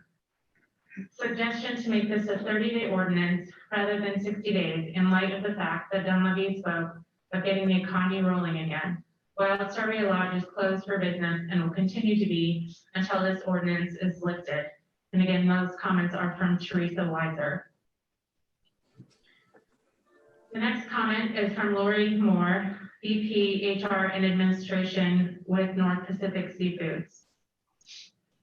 Sitka Sound Seafoods, a division of North Pacific Seafoods, has been an integral part of the Sitka community since the 1960s. A large number of our employees are Sitka residents, and as such, NPSI and Sitka Sound Seafoods both have a vested interest in the continued safe operation of the Sitka facility. The coronavirus creates unprecedented challenges for NPSI and our employees, requiring us to modify how we work and interact with the community at large to ensure both the safety of our home and the continued success of the business that supports so many of us. The employees of NPSI, and especially the employees of Sitka Sound Seafoods, want to assure our friends and neighbors in the Sitka community that NPSI has developed and shared with the Assembly the first draft of our COVID-19 response plan. We will continue to revise and refine our plan to ensure it meets or exceeds published CDC guidelines and state of Alaska mandates to safely operate our facilities. As we issue revisions to our COVID-19 response plan, we will share the revised plan document with the Assembly. Employees will be closely monitored on a daily basis to ensure that any employee exhibiting COVID-19 symptoms is quickly and effectively identified, removed from the workforce, isolated, and provided with medical attention per state of Alaska mandates. NPSI will operate with complete transparency with respect to our plans and actions to effectively deal with this crisis. We have created the Sitka Infectious Disease Task Force to provide an open communication forum between the seafood industry and community leaders and stakeholders. Community leaders are welcome to join this work group by emailing me to be added to the distribution list. The fishing industry is a vital component of the Sitka community, and PSI wants to assure all residents of the Sitka area that we highly value our long-standing relationship and that we will take the steps necessary to protect our community and our families. And again, that's from Lori Moore with North Pacific Seafoods. And the next comment is from Philip Younger, owner of Talon Lodge. As the owners of Talon Lodge, we greatly appreciate the position of the City of Sitka Assembly. These are difficult times with difficult decisions that have people's health and livelihoods at risk. My recommendation and comments are: 1, 60 days is too long and not reasonable. 15 to 30 days is far more reasonable. The current environment is changing on a daily basis, and the probability of therapeutic for the virus increases daily. Effectively closing off Sitka for 60 days will devastate Sitka, big business, small business, food supply, exported seafood sales, and every industry supported by Sitka's commerce, schools, hospitals, clinics, the city. Number 2, if the virus impact is being mitigated, states and federal government are relaxing restrictions. The CDC and health departments give the okay to return to work and travel, and the airlines are flying. Is the City of Sitka ready and willing to take on the fiduciary responsibility of effectively closing my business? If the virus has been responsibly mitigated and there is a working therapeutic protocol and there are no travel restrictions in Alaska or the lower 48, then if the City of Sitka decides to restrict travel, require the quarantine, and effectively close down my business, then the City of Sitka will have fiduciary responsibility to us and other businesses. Is the City of Sitka ready to pay me for the loss in revenue and pay my employees for the loss of their jobs? This is a really heavy decision that I'm sure will accompany some legal liability. Number 3, As a small community with a limited number of hires people, can't the city of Sitka come up with a plan that protects the elderly, those with diabetes, those with respiratory issues, those with heart conditions, etc.? As a small community, I would hope that these people groups are isolated and a strict plan is put into place to protect them. Number 4, the implementation plan that is in the ordinance draft is not workable. There are not enough single hotel rooms and or health workers to administer this ordinance. The rest of the world is working on a plan to open up commerce and start working again. I would have hoped that the city of Sitka would be working on the plan to get businesses running again versus how to close down businesses. All plans will need to include the safety and health concerns, as well as the economic concerns of Sitka's businesses. When this is all over and the city of Sitka is revenue starved, history will repeat itself. The city of Sitka will turn to the small businesses in Sitka, especially those who work directly with the tourism sector, for additional tax revenue. Please be responsible. You can be conservatively responsible without killing the seasonal small business sector that the city of Sitka and its citizens rely on. And again, those comments were from Philip Younger, owner of Talon Lodge. The next comments are from Tom Ohouse, president of SEAGO. Southeast Alaska Guides organization represents the interests of lodges and charter businesses throughout Southeast Alaska, including many that operate out of Sitka. We wish to weigh in on City and Borough Sitka Ordinance number 2020-14. SEAGO shares the Assembly's concern for the health and welfare of the people of Sitka. Given the current status of the COVID-19 health emergency, we agree with the intent and actions in this quarantine ordinance. We understand there's a great deal of fear and uncertainty surrounding the COVID-19 outbreak, with most attention rightly placed on downside risks to human health and mortality. We also believe that uncertainty has a potential upside. For that reason, we request the ordinance expire after 30 days with the provision that the Assembly can easily extend it should circumstances either grow worse or remain the same. The reason for this request is simple. Guide and lodge business cannot quickly jump into action the day we get the green light. We have employees to bring back on board. Customers won't stay in a holding pattern up to the last minute. Boats and lodges to ready. We don't know what extra precautions we might have to implement to safeguard the health of the Sitka community and our customers. Amidst the current uncertainty, we cannot afford to bring our businesses up to operational speed only to sit idle. The 61-day expiration takes our operators to June 15th before they'll know whether they can operate in the 2020 season and under provisions.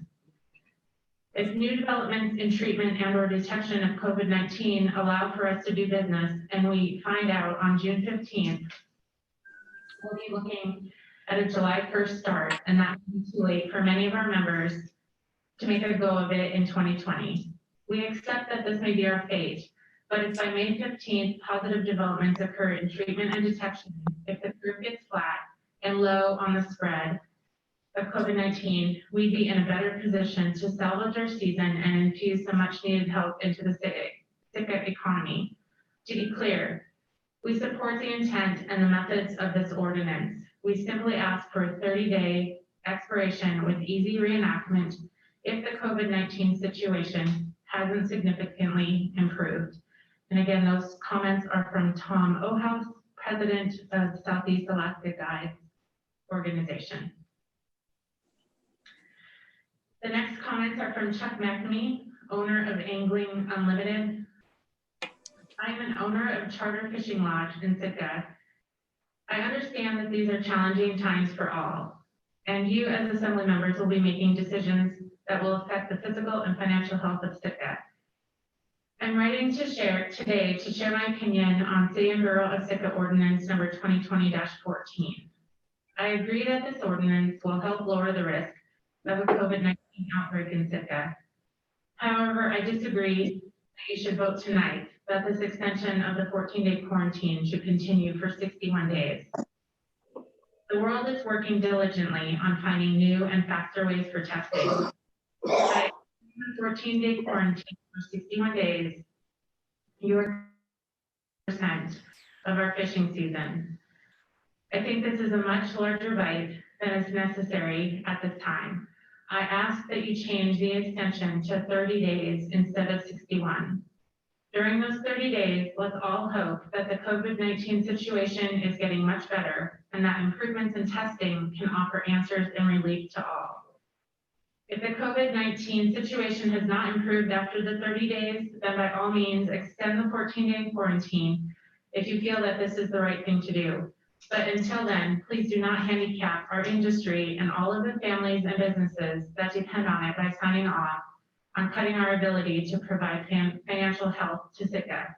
Please accept the 61-day extension to 30, and let's all hope and pray for the best. Again, those comments are from Chuck McNamee, owner of Angling Unlimited.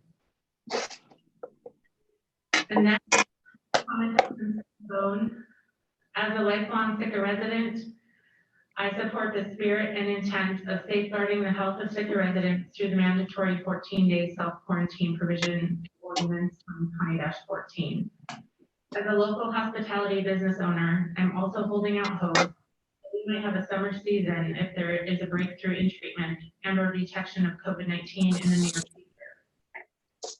For this reason, I'm requesting that you amend the ordinance to include a 30-day expiration date instead of the 61 days currently written in the draft ordinance.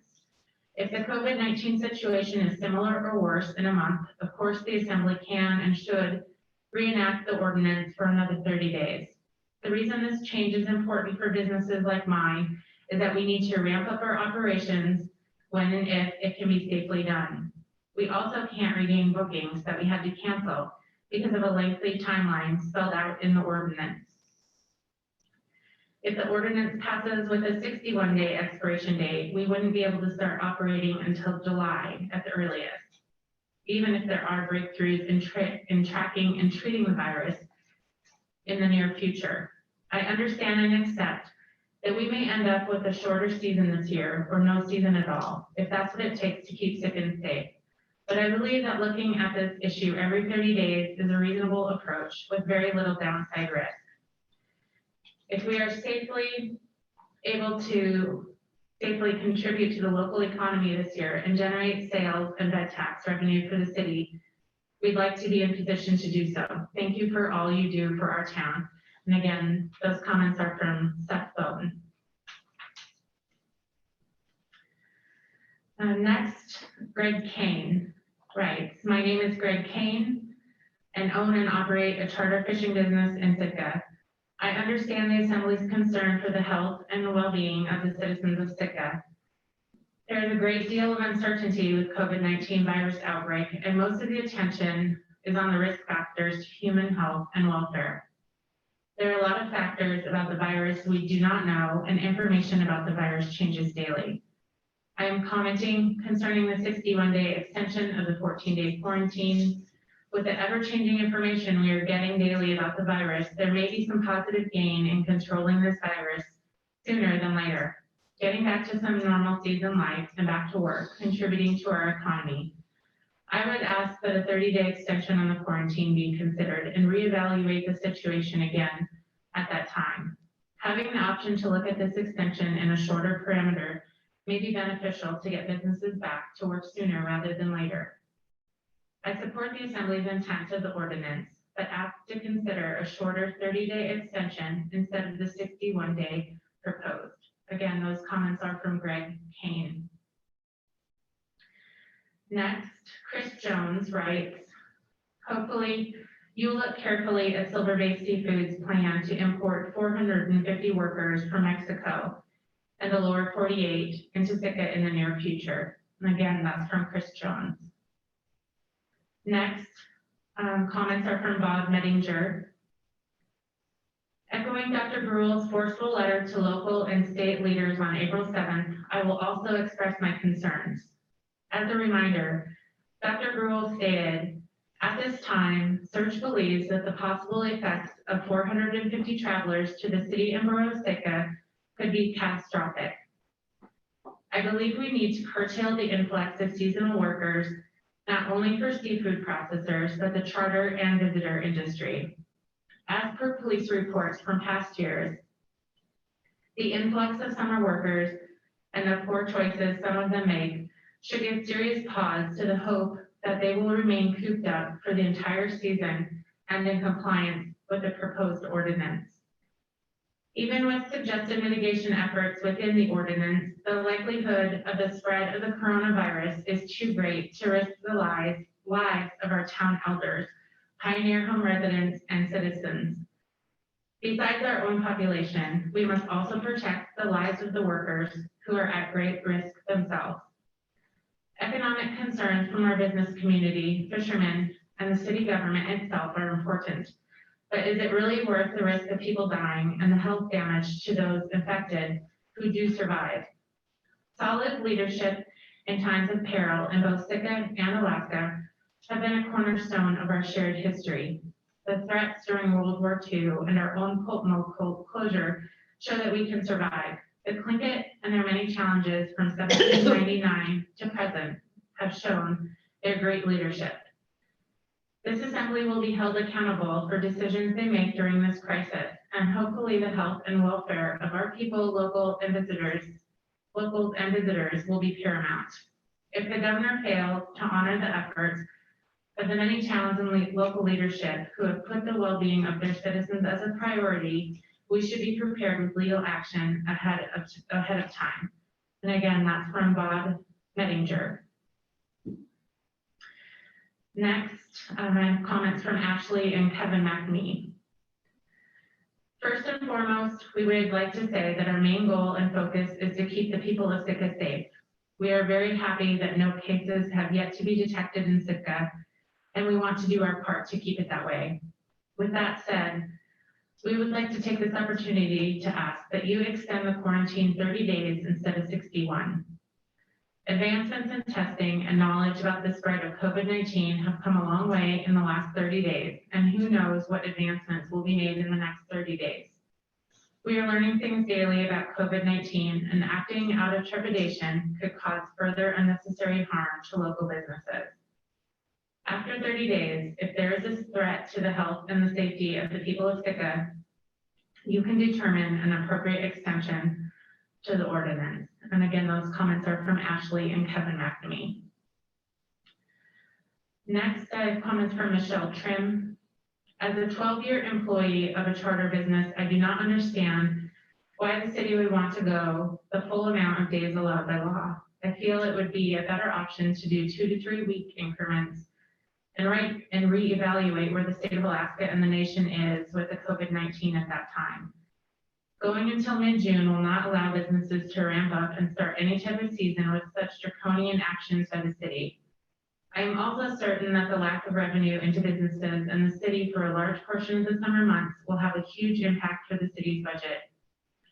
I would ask that the city assembly members are fully aware of making such a decision and the economic ramifications of going out the full 61 days for all businesses and the city. Again, those comments are from Michelle Trim. Next, Bruce Ipple, owner of Horizon West Charters, writes, I'm writing in regard to the above mentioned ordinance and resolution proposals. While I agree to the intent and reasoning, I feel that a 30-day extension with the possibility for another 30 makes more sense and will still protect the citizens of Sitka, but have less of a long-reaching impact on the economy, which has already seen a major hit. Having to self-quarantine for crew and staff can be done if needed, as long as we have sufficient notice, but would be impossible for guests. We have guests that have been in a holding pattern for over a month now, and with every day that goes by, we lose more with the continued uncertainty. I see no reason to make it worse if the restrictions are no longer needed, but are still in place. Thus, it makes more sense to take the restrictions in steps as needed. This will still have the same intent and protect the citizens to the same degree, while mitigating the extent of damage to our businesses, which help fuel the tax base that keeps Sitka running. We must protect ourselves, our neighbors and loved ones, which I agree with, but let's do it in steps instead of leaps and bounds. Thank you for your time and consideration on this matter. And again, those comments are from Bruce Gipple, owner of Horizon West Charters. And that's all I have for public comment, Mayor. We're back to the assembly now for assembly comment. Yeah, John? Good. I'll get started here because I know there'll be a lot of debate on it, and I saw that Dr. Brule is here too, if you wanted to call on him for any answer any questions or offer any clarification. But I do want to just make something known for public record here is I think there's a lot of confusion surrounding this ordinance and what it actually means. And I think people are interpreting it in these list of 11 items beginning on line 154. They are viewing those as requirements. But to just look at this from the 30,000 foot view, the reason for this emergency ordinance is we were not seeing the action plans of any of the businesses that have seasonal workers coming in, whether it's a seafood processor, it's a guide company, anybody that had seasonal workers coming in, we were not seeing the action plans, and we would reach out to the state and we were told that the action plans were proprietary to the business and we would not be able to see them. That is the intent of our emergency ordinance, is to see those action plans. And if you read, it says the only things we're saying in the ordinance is that you will self-quarantine, which is already a requirement from the state. You will quarantine for 14 days, and then you will show that action plan to us. We're trying to mandate that the action plans are viewable to the city. If you look at line 151, it says that plan must include and address the following elements, and then it talks about the 11. It does not say thou shalt do all of these things, items 1 through 11. And I also think, based on hearing some of the public comment, there's some confusion on what this is versus the shelter in place order that we're going to talk about later. There might be some mixing in comments there as well, but I'll go ahead and stop there. And if anybody else wants to discuss the intent behind it, the two sponsors. Before we begin the assembly discussion, Elliot, do you want to make any comments before we begin our discussion? Yeah, I'd be glad to, Mayor. Okay. Can you hear? I'm just checking whether or not you can hear me okay. We can. Okay. Truly unprecedented times for us as a community, and I have to say I've been most impressed by the comments from the community, as always, in our community. Thoughtful and a lot of great insight. I think one of the things that comes through to me is a perception that these actions are somehow either or represent some type of an opinion about the relative value of the work that these industries contribute to our culture and to our economy. Obviously, we all care deeply about our family and friends who work in fishing and in tourism. And speaking for Search, it's absolutely central to our family of employees, which in Sitka approaches 500 people. The coronavirus, however, is, it really doesn't care. And the reality is that, we're all susceptible to this virus. It's a novel virus. What we've learned in the last 6 weeks, here in the United States, is that it's much more communicable than influenza. That those who are diagnosed with it have a much higher mortality than influenza, 20 to 30 times higher. And that the mortality in older individuals can approach 20%. We've benefited greatly from the wisdom of our governor's mandates.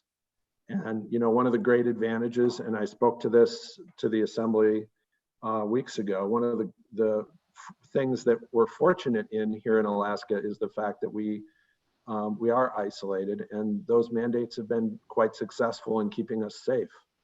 Because the reality is that this virus is circulating in our country, in the lower 48, at the highest levels of any place in the world.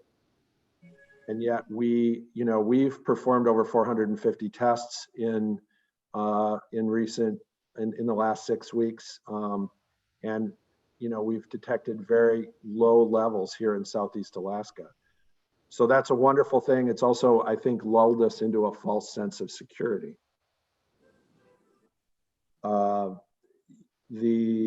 lot of people have talked about the difficulty of adapting to this. And as Administrator Leach said, the hope is that people who do participate in business activities that bring people to the community will recognize the importance of this.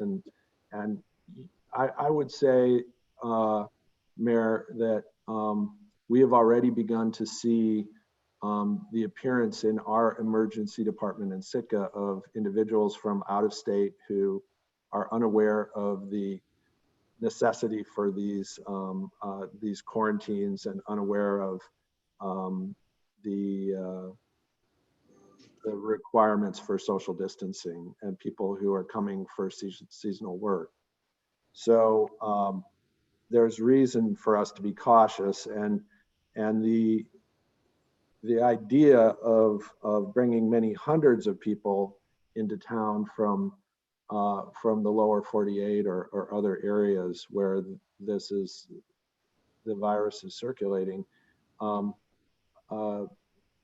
necessitates significant caution. And I think that's as I understand it, the intention of the ordinance, and the necessity to communicate in a very rigorous way with the leadership of the city and of the EOC.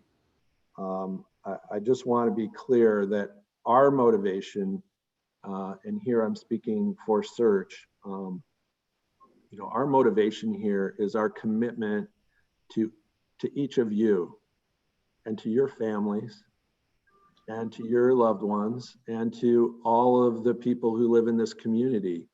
And that includes all of the people who are resting this evening in the Pioneer Home and our long-term care facility. And what's more, we're equally committed to all of the residents of all of the communities that we care for. Prince of Wales Island, Haines, the small communities of Cake and Angoon and Hoona, Gustavus. We hold that commitment to be, our mission. And so we've spoken out on this issue, not out of any interest in being, sitting on a hill and passing judgment on the way things should be, but rather providing these recommendations in the context of that commitment.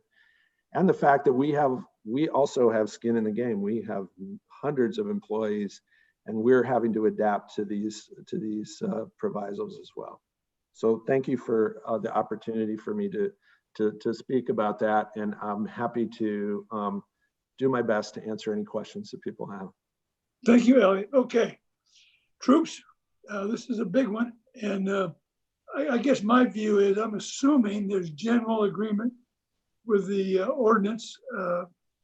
That sounds good to me, but I just want to hear comments from the assembly, and then we'll figure out where we're going to go. Tor? Yeah, a couple of things. One, on the time frame. Actually, I think Brian, I came up with that. I would have no problem tying it to the actual quarantine order, the travel quarantine order that the state has. I forget which number that is. Maybe John can look it up while we're talking. But in other words, saying that when the state's quarantine order comes down, this comes down. which rather than put it in a 30-day or 60-day, whenever the state says people don't have to quarantine anymore, that's one thought. I mean, and I would say that, you know, notes are kind of what people were giving their testimony that I made is that this is an unprecedented event. I mean, this is, none of us have seen anything like this in our lifetime. And everything we've talked about in the EOC and in the I've read said really the only thing that works is a 14-day quarantine. There's nothing, the tests are frankly unreliable. They're, from what I understand, pretty good at telling if you have it, but not that great. I mean, if the test says you have it, you have it. But if you test says you come up negative, you might still have it.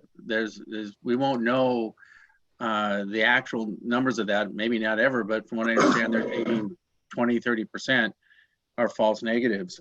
So that really the only way is a 14-day quarantine. And, you know, to be really blunt about this, in order to be in business, you have to be alive, or at least not in the hospital. And I wish the state had stepped up and had enforced their quarantine and come up with and actually reviewed the plans and made comments on them. If I were a business owner and I sent in a plan like that, I'd want to hear back. How did I do? How could it be better?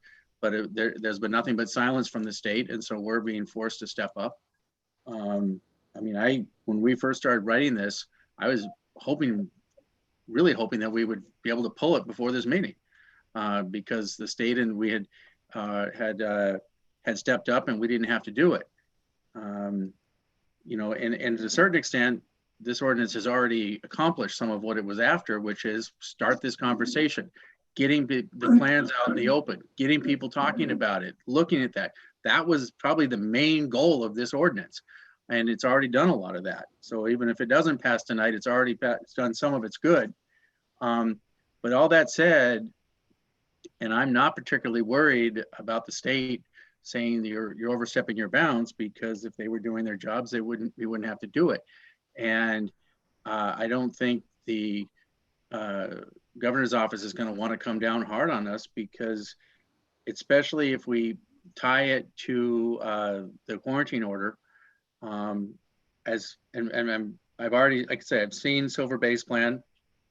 It looks fairly good to me. I frankly would ask Dr. Brule what he thinks of it, if before I would personally, you know, I am not a doctor and I don't know how to respond to their plan in its entirety, but from my spec, it looks like they've addressed most, if not all, of our concerns.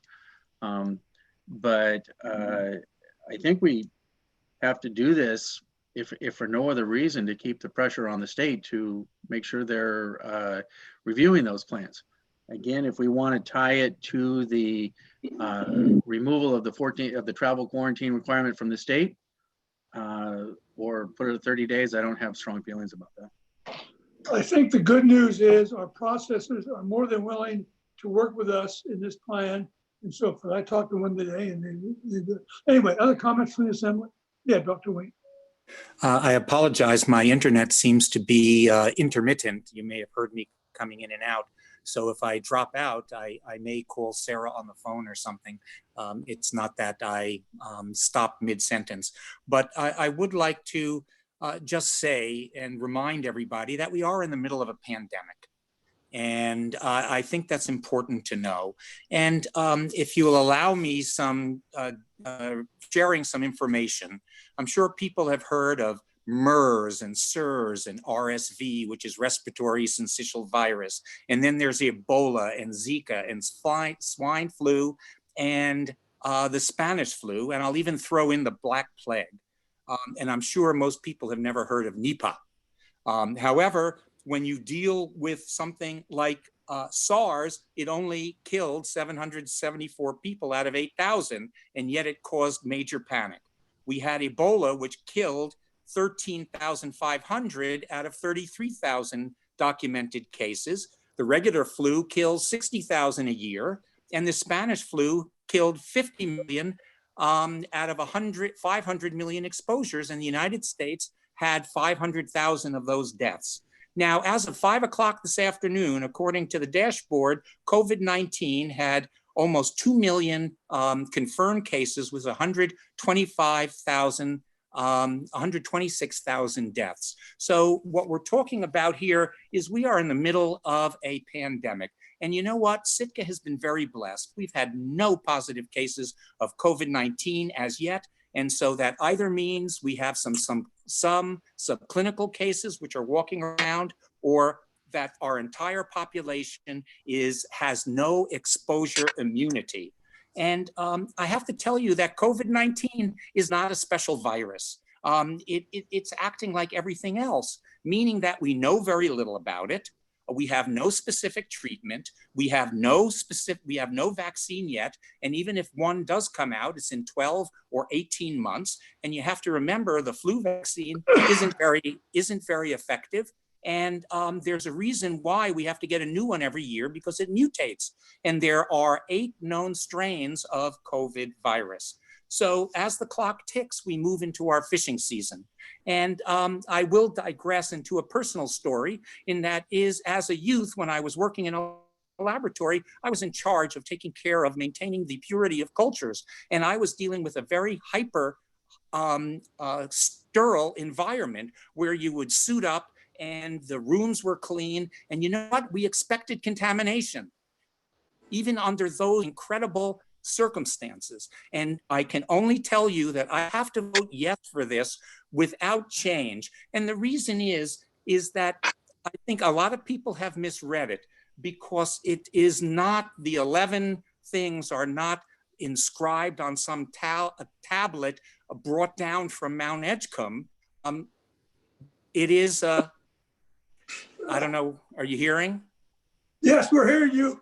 Okay. We're looking for closure, but we're hearing you, man. But the thing is that those 11 items are things that need to be addressed. We don't expect perfection here, and it's important that these represent a standard. And I think everyone needs to be on notice of how serious this is, and it's not business as usual. This is not to close down business, but I'm telling you, it is something that is enormously serious. And that is why I feel that it's just important to remember that we are in the middle of a pandemic. Right. Other comments from the assembly? Yes, Valerie. I sent an email to the clerk and our attorney, and they forwarded it to you about the state telling Wrangell they can't have rules that are more strict. We already have a shelter in place and a self-quarantine, and for crying out loud, you've heard me. I've been on self-quarantine for almost a month in this last 30 days. And I think what we're doing is an overstepping of bounds. I know people are afraid, and I know it's a pandemic, but I told you before, I survived measles, mumps, chicken pox. I survived cancer. I'm considered at risk because I have a compromised immune system, but I am responsible for my own self. And I'm quoting from one of my doctor friends saying, people are going to die from poverty if the country doesn't get back to work soon. And we should be doing everything that we can to protect our citizens, but at the same time, not making it harder for businesses to survive. I can't vote for this the way it's written. If you decrease it to 30 days, maybe I could, but it sounds like 6 of you are already in favor of it. So the votes are there, but I just think that we have to rely on ourselves to take care of ourselves. I stay home as much as I can because I know I'm 65, almost 66. We need to have some common sense for a change. And it sounds like this is basically targeted at Silver Bay Seafoods. And I want to hear, our attorney refused to respond to me what his opine was. He told Mr. Christensen and he told Dr. Ween what his opine or opinion is. I want to hear his opinion. Thank you. Wow. Okay. Listen. I had a comment, but I can wait until Brian responds to Valerie's question. Brian, you want to give us an opinion, Brian? I did respond to you, Valerie. I sent you an email and told you what I did, but you know, this ordinance came to my attention from the co-sponsors a little over a week ago, and since that time, I've been acting as, I guess I call myself the scrivener of what you see on paper. A lot of the points that are on there, I'm not passing the buck here by any stretch of the imagination. What I'm doing is giving good credit for what the sponsors and others want in this ordinance. And I thank Dr. Brule very much for the time he spent with me outlining some of the technical requirements and concerns that are very important to the plan that the sponsors were concerned about. Now, as soon as I started helping prepare this document, it came to me right away that I'm wondering whether or not we have the authority to create an ordinance, and this ordinance does provide added restrictions than the state health mandates. And if you read the state health mandates, especially 10, 11, 12, which are the ones that are applicable here, and they're the ones that we somewhat conflict with, and we provide added restrictions. On the face of those written state health mandates, they say in bold that the state mandates supersede municipal ordinances. So, but that is just their statement. I'm involved with the Alaska municipal attorneys. I have lots of friends and colleagues I connect with, and I've done my own research into this. And I wonder what authority the state actually has to supersede or take precedence over this kind of action. And I'm getting a lot of feedback, and my own research tells me that we may have our own authority, but it's undecided. I've reached out to specialists in the command unit with the state and spoken with them. I've had limited success in talking to the AG's office. I've had some emails with a state attorney who I've sent some written questions for. I'm trying to get their position on it. But what this comes down to is that it's undecided on whether or not we could withstand a challenge by the state as to who has this superseding authority here. But whenever, you know, this happens to us a lot. And you see this playing out in the national government too. You see President Trump and all the governors arguing over whose mandates control. And what this body, I believe, has to do is understand that there's a risk that the state may come in and say, we don't want you to enforce this, and we're going to do something about it. I think that's unlikely. I'd like to hear more from the state, and I will hear more from them. And as I do, I will make sure the assembly is notified of what's the strength of the state's position on this. But in the meantime, I think it's uncertain. The risk is uncertain on what kind of legal action the state would take to stop us from taking these more restrictive actions in our ordinance. So that's that I think you need to, if you want to talk about more in detail about more of the risk, you also should consider going into executive session. I know you hate hearing that. We aren't going to go into executive session. We're not going to do that. If you want to hear about those kind of detailed risks, I can talk about those. So listen, Kevin, let me just make a comment, Kevin, before you do. This is Sure. my infantry mentality here. The good news is the target of this ordinance is our fish processors in our community. And guess what? They think it's got value. I mean, they are going to read it, digest it, and try to comply with it because they want what we want. So I don't think there's going to be a deal where it's going to be a power play between us and the states. I think it's going to be working with our local processors and other small businesses about how to do what we got to do to keep our town safe. And I think this goes a long way towards doing that. Now, I do think the 30 versus 60 days discussion has some merit, but that's I'm sorry if interrupting for you, Kevin Mosier. Go ahead, please. No, it's totally fine. I appreciate the comments. I'll try to organize my thoughts and be as succinct as possible. I think everyone has made valuable comments. And if we can, what I would like to do after I'm done, after we're all done talking, is try to change this to a 30-day. And I'm just trying to, and I'd like to say, I guess, I don't contest that this is a pandemic, and I'm not saying we don't need to take measures. We have taken important measures that need to be taken. I agree with that. I've never said that we're not in a pandemic and that we don't need to be careful. And I'm a little confused as to why some people, not necessarily at this table, but are framing this as a people versus business, lives versus business. I don't think so at all. Valerie made a point. You need, how do we live? We have to have food, clothing, shelter. Well, how do you get these things? Through money.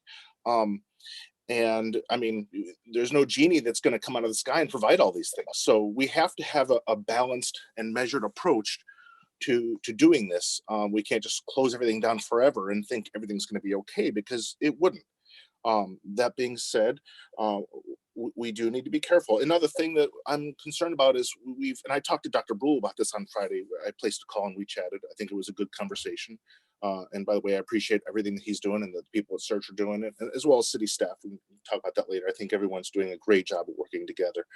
But one concern that I have is I guess nationally, is that we're saying we're going to do these things until the curve flattens. Well, I have yet to find someone really who can say what that is. What does that in real terms mean to flatten the curve? And if we can't define that, then we would technically be doing this forever, because we're going to say, well, there's one case, so we can't continue business. And at some point you cross, I know Dr. Brule, I see your hand, and I know you're going to address that, and I appreciate that. But that's a concern too, is that we have to start having the conversation of, opening up, to finding a way to protect those most vulnerable, while at the same time starting business. Obviously, this isn't right at this very moment. I'm not saying we need to open up doors right now, but we have to start having the discussion of when we can start opening up our economy locally, because, like I said, there's no magic genie that's going to come out of the sky and provide us with food, clothing, shelter. We have to provide these ourselves. The government has started sending stimulus checks, but that's not going to last forever. So after Brule's done talking, I'll see if I have anything else to say, but I would like to make a motion after all this to change this to 30 days, because I think 60 days is a little far. Dr. Brule, did you have a comment? Before Dr. Brule speaks, Ellie, Stephen, did you have a comment? Yeah, I have one thing that I would like John and Brian to address if they could. I heard a comment come from this body that this is a targeted ordinance towards one sector of our economy. Do you both believe that to be true, or was that statement, does that statement not hold truthful? I don't believe it's a targeted ordinance, and I said that to the newspaper today as well. I said this is to address all seasonal workers that are coming into Sitka from out of state. And the most obvious is the industry that has the most workers coming in, which is the most concerning part for our community. So I can understand the feeling for this being targeted, but to answer your question again, this is for all seasonal workers coming into Sitka. Okay, great, because I think that places us in an extreme risk if we're using this ordinance to target a single industry, as opposed to a group of industries who are all in this together. So thank you. Yep, never considered it a target. Any other comments from the assembly? I think Dr. Brule wanted to answer that question. Okay, yeah, go ahead. Fine. Good. Dr. Brule, can you answer his question? What was your question? I can try, and I'll try to repeat it. I think the first part of the question was what does the concept of flattening the curve mean, and is that something that's happening or has happened? So the curve that we're talking about is the curve of the number of cases that are increasing as we go through time. And if you look at the number of cases that occurred through time in some of our large cities in the country, you'll see that it looks a lot like Mount Verstovia. I mean, it goes right up very steeply and then falls off. And what is the problem with that? I mean, aside from the obvious problem of having many people who are sick, the problem with that is that that sudden peak completely overwhelms the ability of people to care for all those people who are sick. So the idea of keeping social distance and in our state limiting travel into and out of communities means that the growth of new cases is slower.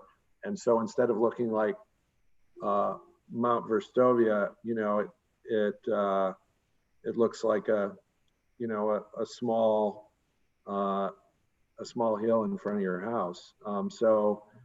Has that happened? Well, yeah, it has actually. I mean, in Sitka, it's been so flat that you know, it's as flat as the ocean on a calm day. I mean, we haven't had cases. So does that mean that if, as an example, I mean, if we had a number of cases that occurred in our town and we weren't maintaining social distancing, we know scientifically what would happen. I mean, every single person in this town is susceptible to this virus. So it's a novel virus. None of us have any pre-existing immunity. So what would happen if we just went about our business as usual and the virus was here, is that you would see that same really steep peak of cases. And that's not something specific to this particular virus. That's something that's true of, true of all of these types of illnesses. So I think the other thing that Mr. Mosier asked, which is a question that, you know, I think we all ask, like maybe every morning when we look at the ceiling before we get out of bed, is where does this end? And from a truly, when does it really and truly end? It ends when there's either a treatment or an immunization that really comes close to eradicating this. And it may be that we will be living with coronavirus, you know, into the future. I think to get more to what you're actually asking, Kevin, is when does it end in a way that's meaningful to us so that we can enjoy our families, that we can enjoy doing the work that we're here to do, you know, whether it's, you know, fishing or whatever work it might be. And I think the place where that has a chance of ending is a combination of really abundant testing resources combined with good public health measures, meaning that we have enough testing resources that we can test people in large numbers, identify people who are sick, and then isolate them. And that abundance of testing resources doesn't exist at the present time. But I'm very pleased that the availability of testing resources continues to increase. And we are seeing it in the state of Alaska, that the capacity to test is increasing pretty dramatically. It hasn't actually reached our shores yet, but it's coming, and we can see it on the horizon in terms of much larger numbers of test swabs and much larger capacity to actually run those tests.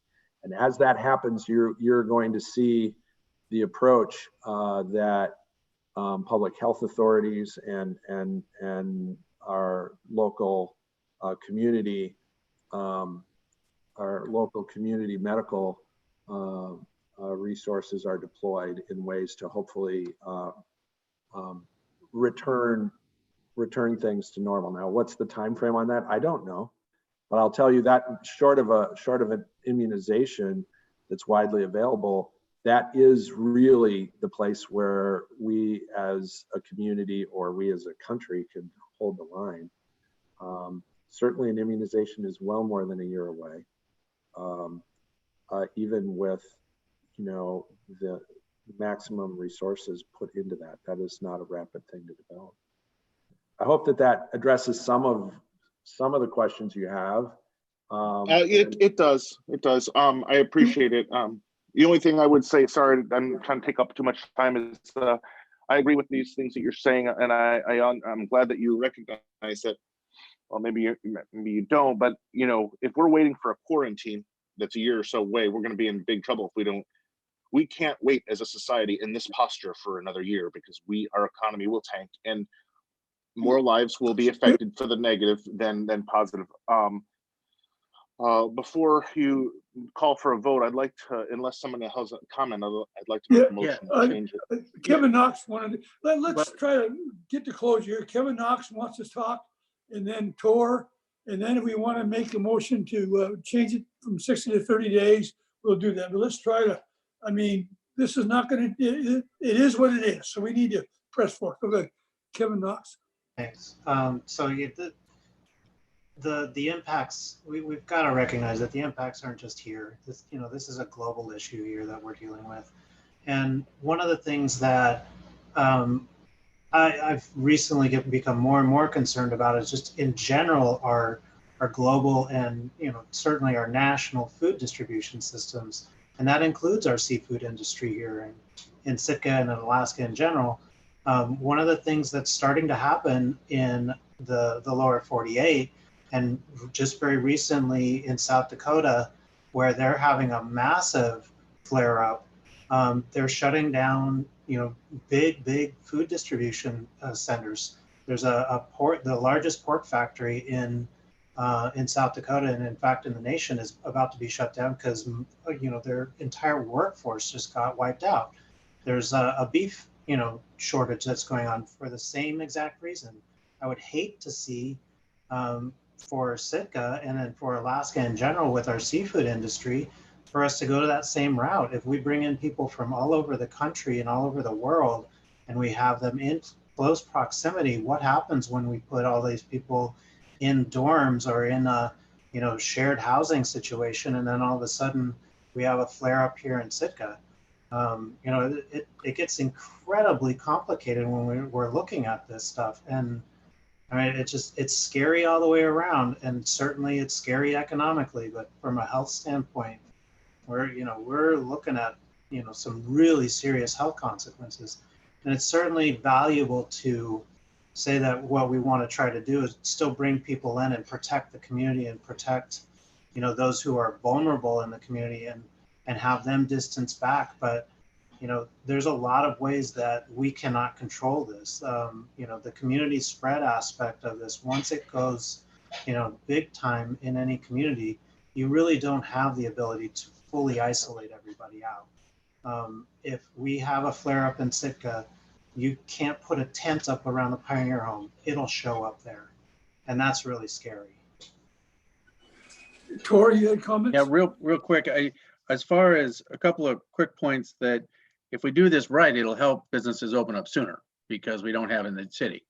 But as far as changing the end date, I would suggest that what we do is we tie it to state mandate number 3, which John checked me on that's the quarantine mandate for travelers. Is that correct? Sarah? The most recent one with the attachment A on it is health mandate 10.1. Is that the quarantine mandate for travelers from out of state? Yes, it is, and it has that attachment on it where it talks about. So if we tie it to that, so if the state says all travelers, you know, if Aunt Betty comes up, she doesn't have to go in quarantine, I think that would meet, because then it would automatically sunset, rather than trying to put a crystal ball 30 days and redo it in another 30 days. that's just a thought. I don't, again, if the will of the body is change it to 30 or leave it at 60, whatever, I'm fine with that, but it just strikes me as that would be a way to tie it to an external, event. Do we have a motion from the assembly to change the date? Yeah, I liked Tor's suggestion. I think there's more of a chance. If it was up to me, I'd just do 30 days, but I think there's more of a chance for the amendment to pass if we do it. Hugh's suggestion. Sarah, can you help me with the motion? So the motion would be to amend the ordinance of the, let's see, on line 210, which is presented and shall expire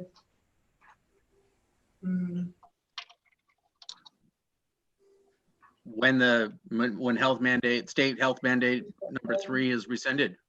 It's number 10. Yeah, when health mandate number 10 is lifted. Okay, sorry. Okay, that sounds good. So moved. Can I just say that and that work? Second. Public comment, Sarah? No, there isn't. Okay, back to the assembly. I am ready to go for a vote unless somebody insists they want more comments. Yes, Dr. Wayne. This has to do with the amendment. If I can kindly ask Tor to explain exactly how this will work. My thought was that if the health mandate 10, as I understand it, is pulled, or when it is removed, this ordinance would go away. Because if they're saying that people don't need to have quarantine when they're coming from out of state, then in the idea being that would, I don't see this happening in the next month. But that was just my thought as a way to tie it to an external event. In other words, if the state, and what's the name of the doctor's name? I forget her name now. Ann Zink. Ann Zink would obviously be a major factor, and that says we don't need that anymore. Well, then obviously neither do we. But I don't have strong feelings about this, but that was, I thought, a way out, a way to resolve this issue. So that if the charter fisherman, the charter company says, hey, everything else is open up and Sitka is still locked down, that's, to me, that was the attempt.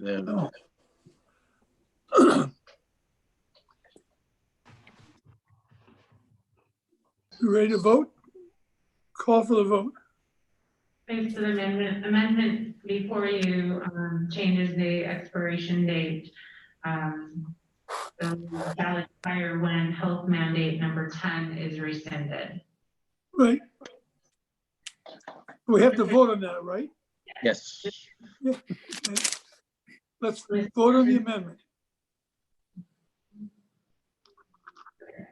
Yes, Tor, is that correct? Yes. Or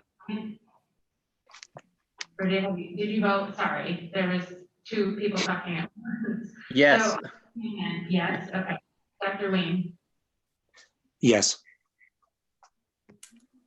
Mr. Eisenberg? Yes. Ms. Nelson? Yes. Mr. Knox? Yes. Mr. Mosier? Yes. And Mayor Paxton? Yes. And I'm now ready to call for the vote on the ordinance unless somebody has a passionate need to. Dr. Wayne, yes. Go ahead, Dr. No, I was asking permission to go. The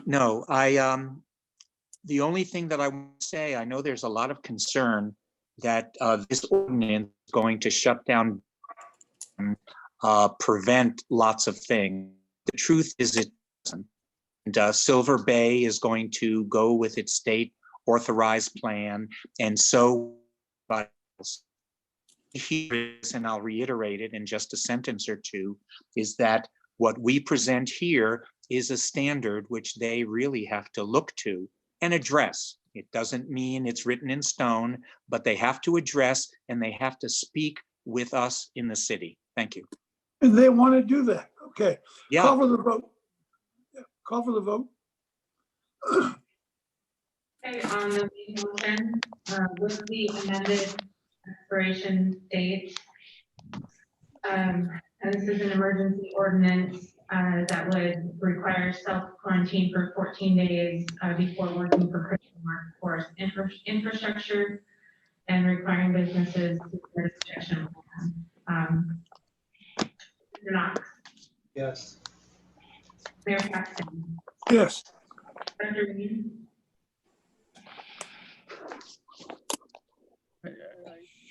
Dr. Wayne, Yes. that's your vote, is that correct?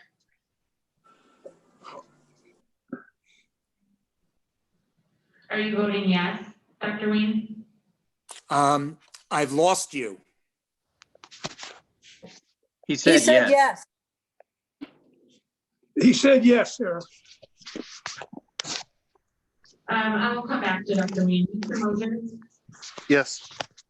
Ms. Nelson, Yes, and Dr. Ween said yes. Mr. Christensen, Yes, and Dr. Ween said yes. and Mr. Eisenberg. Yes. All right. Want to make sure, I'm sorry, just want to make sure, and he just texted me and it's yes. So the motion passes 7-0 as amended. All right. Okey dokey. We still have more work to do, troops. We now are at item L. Have a motion, please, on item L. Mayor Paxton, can we take a Yes. 2-minute break? You Yes, betcha. thank you. I've been taking a couple here myself. Yeah, take a 2-minute break and we'll come back and do that. All right, thank you. Elliot, you look pondering.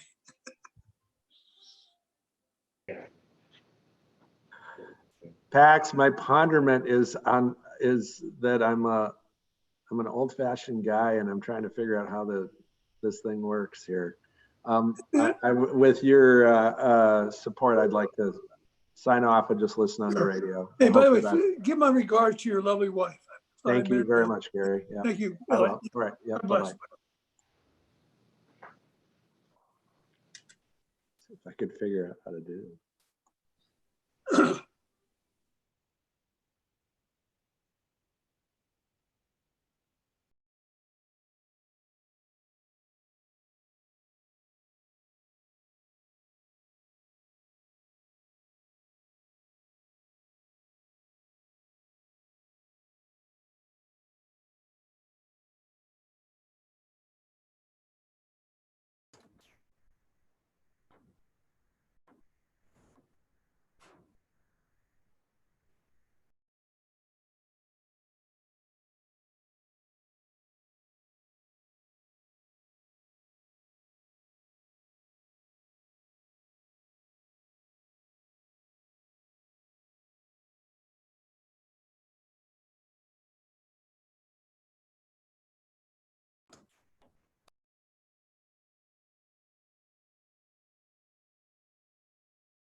Most of us back.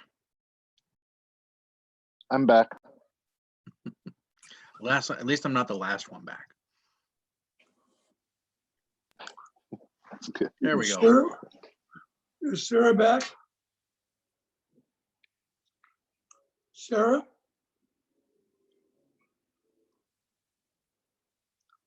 I see her. All right, we're back in session. We're now at item L. Could I have a motion, please?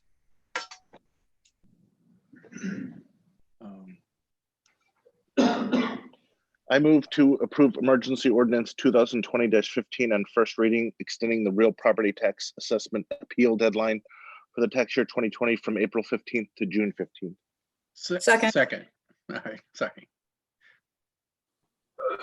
Public comment? Back to the assembly. Okay, call for the vote on this one. Slow Call for down, the slow vote. down. Discussion. I was wondering if we could hear again a little bit from the sponsors, just some of the reasoning, like how's this going to help people, and what I'd like to hear from staff too, if they have any concerns, or if the administrator has any concerns about what this might do to other timelines. Valerie's trying to get you there, Pax. Huh? Valerie's trying to get your Yeah, attention. Valerie, please. I put this on because I was trying to think of ways that we could help people that are struggling. And in light of the fact that I think the property tax assessments came out about March 15th, and there's been no way for people to get into City Hall to get the forms. And,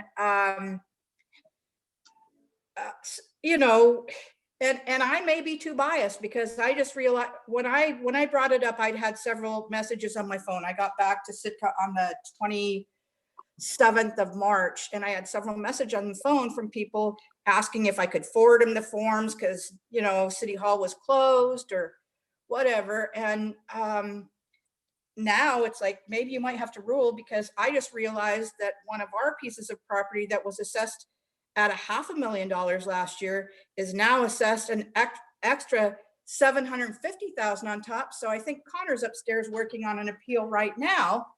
And in light of, the city offices being closed down, I think at the very least, we should extend it, maybe not until June 15th, maybe till May 15th, so that hopefully by then city office will be out, open. And there are people that are still trying to get back Yeah, into town. and my understanding, Valerie, the state is looking at doing that at the state level, but yeah, I think this makes imminent sense. Yeah. Yeah, I mean, as co-sponsor, I think we should bend over backwards. It's hard to get things done in best of times, and so I have no problem with this.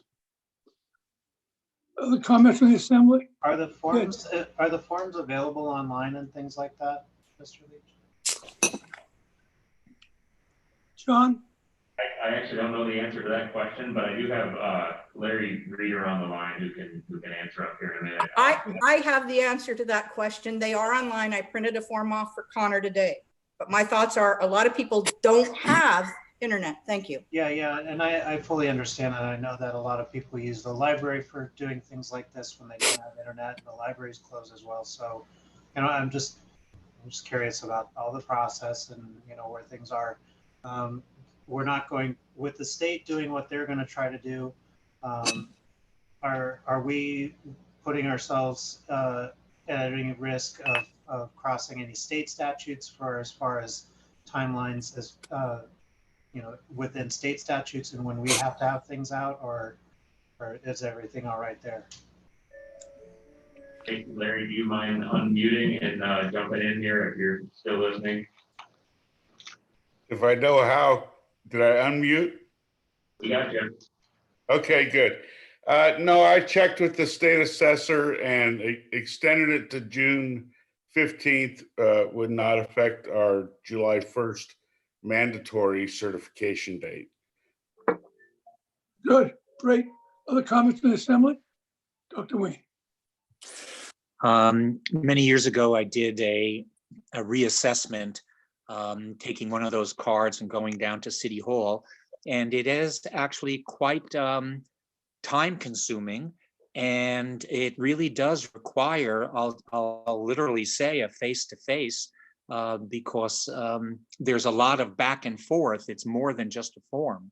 And so I agree with extending it, because it can really be an issue depending on your circumstance.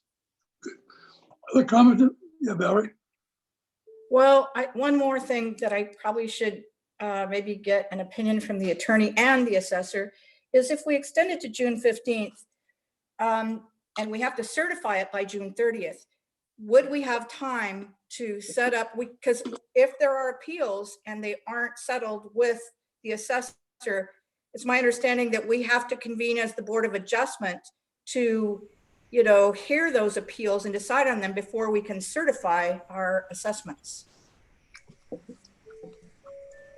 If I can just weigh in here, it would push it up against a border. I heard somebody earlier talk about maybe May 15th extending it. I think extending it's a good idea. What that date should be, if you did it to June 15th, it would be legal. But yes, it only gives us 2 weeks to actually have those hearings if there are any.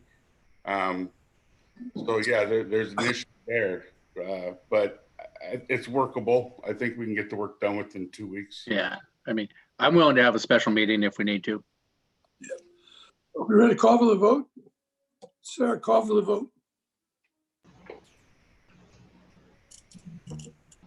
All right, so the motion before you is to approve this emergency ordinance on first reading, extending the state tax assessment appeal deadline for tax year 2020 from April 15th to June 15th. Dr. Weed. Yes. Mr. Knox. Yes. Mr. Eisenberg. Yes. Mr. Mosier. Yes. Mayor Paxton. Yes. Ms. Nelson. Yes. And Mr. Christensen. Yes. The motion passes 7-0 on item L. We are now at item M. May I have an ordinance, please? Ordinance, a motion, please.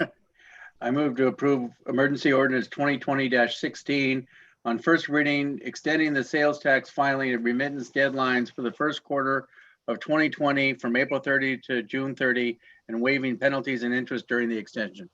Second. Public comment? None. Back to the assembly. Now, Mayor Paxton, there is public comment in Okay. person. I also have the item to read. Thank Go you. ahead. Can I push this? Yeah. There it is. Okay, great. Okay. Thank you, Mayor and Assembly. I know it's been a long meeting. I'll try to make this as brief as possible. My name is Max Rural. I am president of Hames Corporation. We own and operate multiple retail stores here in the community. Before I speak to ordinance 20-16, I did want to just issue my thanks and gratitude to all of the first responders and those folks in the community, the workers of the community that are on the front lines. I really believe that they are the real heroes in what we're faced with. I am here this evening to voice my support of ordinance 20-16, extending the sales tax filing and remittance deadlines for the first quarter 2020 from April 30th to June 30th, and waiving any penalties and interest during the extension. This ordinance will provide the necessary critical financial assistance and liquidity to small businesses in Sitka that need it due to the financial impacts as a result of multiple government mandates, resulting in a shutdown, curtailment, and just adjustments to general operations. Many businesses have had to go the extra efforts, putting up screens, adjusting hours. It's just been a tremendous disruption to what we would normally consider our operations. Ordinance 2020-16, I believe, will provide critical bridge financing to those businesses that may be in need of the financial resources until conditions stabilize and we can all have a clear picture of what the future holds. I wanted to let the Assembly know that Hames Corporation likely is one of the largest year-round sales tax collectors in the community will not defer its filings of the sales tax for Q1. Hames Corporation will be remitting as we normally do on April 30th. We feel that as an essential business and a lead in the community, we have collected the tax and really are in the position that we're able to remit that tax to the city according to the Sitka General Code. I think that may help ease cash flow perhaps for Jay and help the city to the extent we can. And we've collected the tax so we can get it to the city on time. My last comment would be that I just encourage Assembly to move forward with getting our community back in business as soon as reasonably possible. The longer we are shut down, the longer it's going to take to recover. Thank you very much. Yeah, thank you, Max. Thank you. Yeah, great. Back to the Assembly now. Any comments on this? Another Yes. comment. Oh, pardon me. Go ahead. This comment is from John Farrett. He writes, "While I applaud the mayor and assembly for exploring ideas to address the current extraordinary financial stresses to the residents of Sitka, I don't believe this ordinance will be of any real assistance to the residents or businesses in Sitka. It will create additional work for city employees, disrupt city cash flow, and inadvertently encourage poor business practice costing everyone, but with no comparable return. Sales taxes are paid by purchasers at the time of sale. They do not belong to any business. Businesses are a pipeline delivering this money paid by the purchasers to the city. To delay the remittance is borrowing money entrusted to you by the residents to pay for everyone's city services and loaning it to businesses. The money is already out of the purchaser's hands. Delaying its arrival to the city isn't going to aid that purchaser in any way. We have all seen what can happen when a business doesn't pass along the sales tax they've collected from residents in a timely manner. After the taxpayers' money lingers in the business for very long, it is also forgotten that it's a payment of a purchaser made to the city and starts to be thought of as a payment the city wants the business to make. This ordinance propagates that confusion. There is also the issue of the unknown amount our city income will decline this year. We know income will be less, but by how much? The sooner sales tax remittance are made, the sooner city officials have hard knowledge to plan with. We have more than enough things disrupted or stalled out during this crisis. Each one is going to take additional energy to start back up once it's over. Let's not add to the list with ones of minimal assistance, but keep some stability where we can. Thank you. And again, those comments are from John Farrett. And that's all I have. Okay. Back, yes, Valerie. The reason why I thought this would be a good help for small businesses is that because of the timing of the pandemic, for instance, myself was out of town March 7th to March 27th. In the meantime, one of my clients shut down, and I did break the law, and I went out there today. I didn't hunker down. I plan on, at least filing their return by then, but they are now totally shut down, and I don't know that their renters aren't being paid or aren't paying their rent, and it's kind of like an economic development loan. And I understand that Jay and Melissa are very, very concerned because of the person going out on maternity leave. I think the majority of people that have collected sales tax that I've talked to are planning to do their best to file by April 30th. But this is for the people, the small businesses that fall through the cracks. And because we don't seem to have any economic development funds to help them out, I'm seeing, single mothers of businesses go to sign up for unemployment where they're told if they're, self-employed, they can get the $600 and they're denied. And I just think if we don't help these small businesses out, we're not going to pad our coffers if they don't open back up. Thanks. Other comments from the Assembly? Yeah, I had one. I'll make it brief. I like the heart of this ordinance. I'm going to have to vote no for the reason, actually some of the reasons that Mr. Farrick mentioned in his comment. This money see, if we delay it and people use that extra money to help with needs, that's actually money that was, that they're supposed to be remitting. It's not their money to use. And I'm actually more afraid that when it comes time to file and pay, because they'll have used some of these funds, attempted to, especially smaller ones that are cash strapped, then they're going to be even worse behind, because then they'll have that one and then they'll have the next quarter pretty soon. And that could be a double whammy for them, and it might make them fall behind and harder to get out from behind the 8 ball. But I appreciate the thought behind it. I'm just going to have to vote no on this one, though. Other comments from the assembly? Call for the vote. Mayor Paxton, can you slow down a little bit? Yes. Thank you. I just want to be sure we hire an electric superintendent tonight. That's all. Let's go. Kevin. So I have some of the same concerns. And one of the other concerns that I have is, I think it gets a little sideways on some parts of the chart or the code, Sitka General Code, on how the money is supposed to be accounted for and put forward back to and remitted to the city. It's not specifically called out, and it's not really super clear, but yeah, I would tend to agree that after it's collected, it's not monies that can be used for whatever a business would like. It's supposed to be monies that come back to the city, and that's the contract that the retailer has with their customer, as well as the contract that the retailer has with the city of Sitka in doing business here.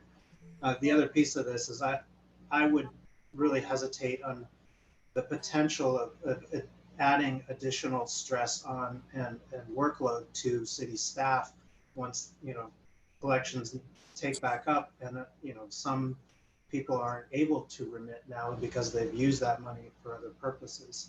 It puts people in a bad position. It puts small businesses in a bad position, but also puts a lot more on staff and having to enforce. So I'm not there. I'm a no for this on those as well. Other comments from the assembly? Okay, call for the vote.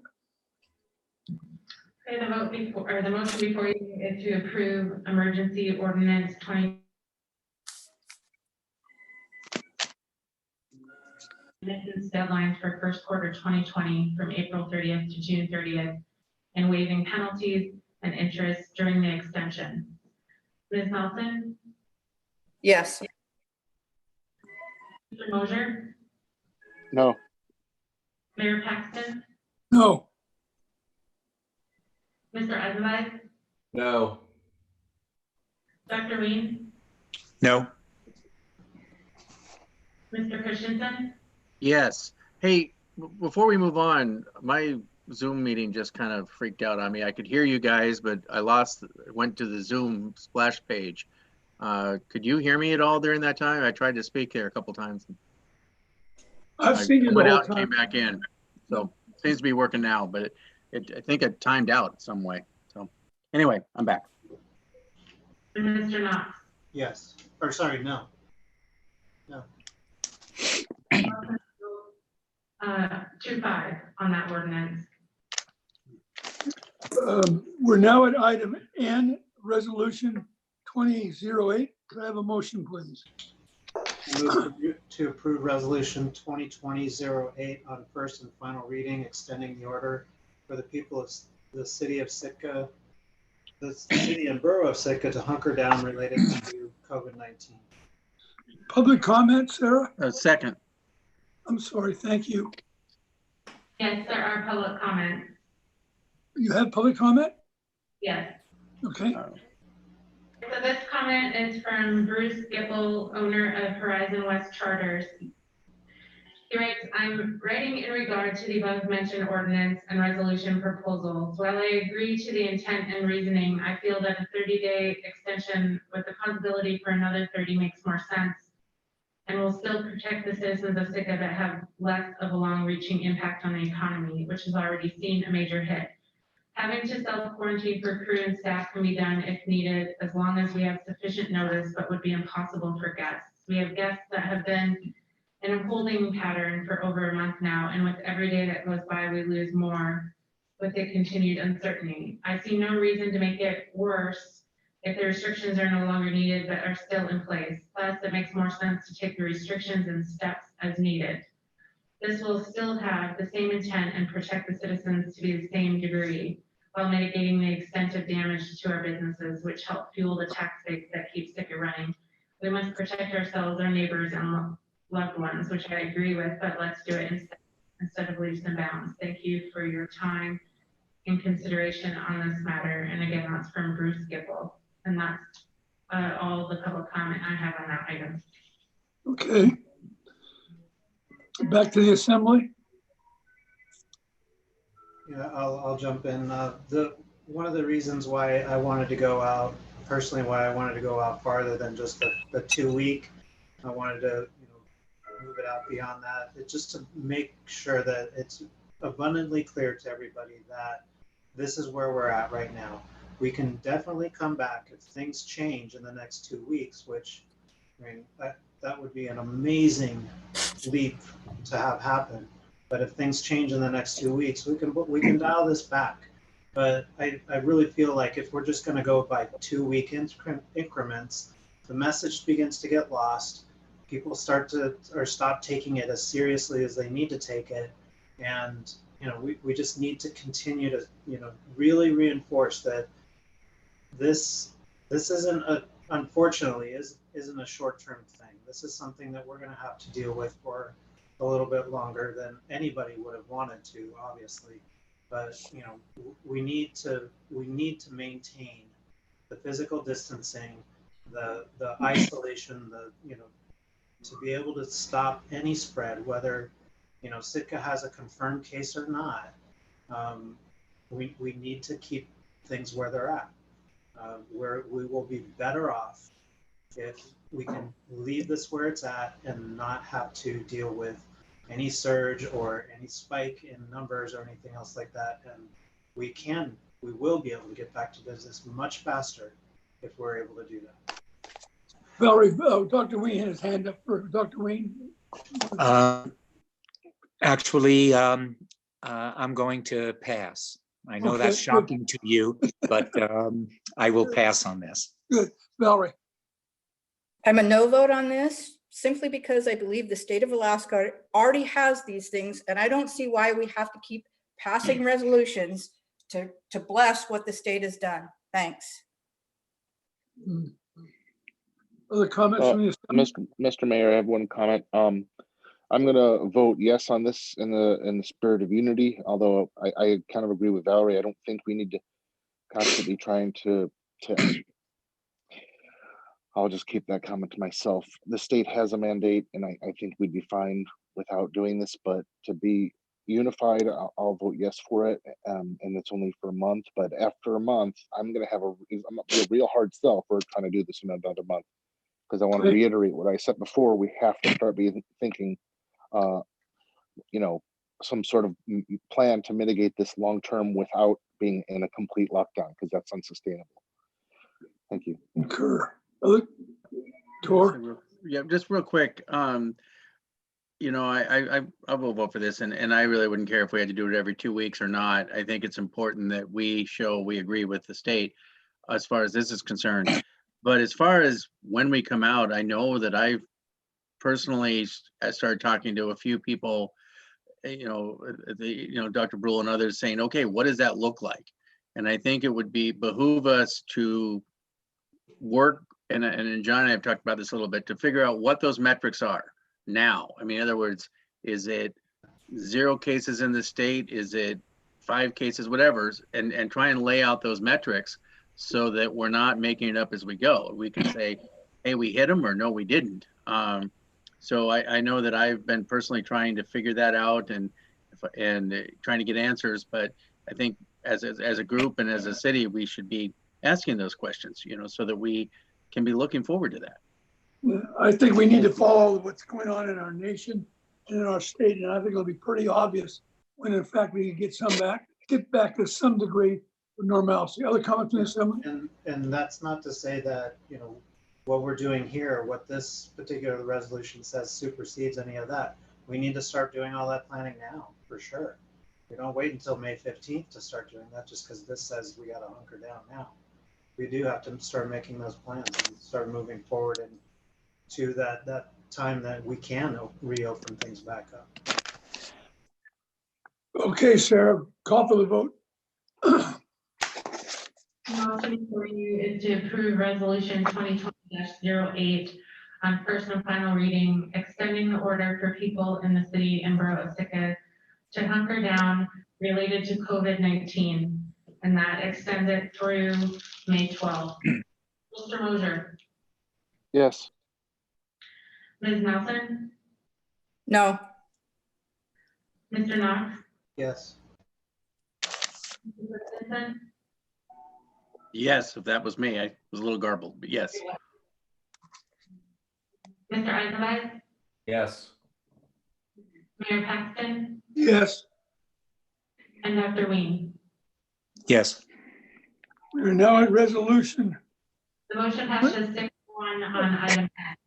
I'm sorry, Sarah. Okay, we're now at resolution 2007. Can I have a motion, please?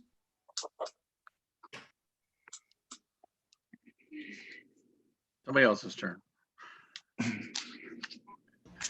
I move to approve resolution 2020-07 on first and final reading, authorizing the municipal administrator to apply for and execute a grant with the Economic Development Administration for up to $3 million to support the critical secondary water source project in the Northern Southeast Regional Aquaculture Association. Second. Any public comment, Sarah? Yes, there is. I need to call Adam Olson, so I will dial him right now.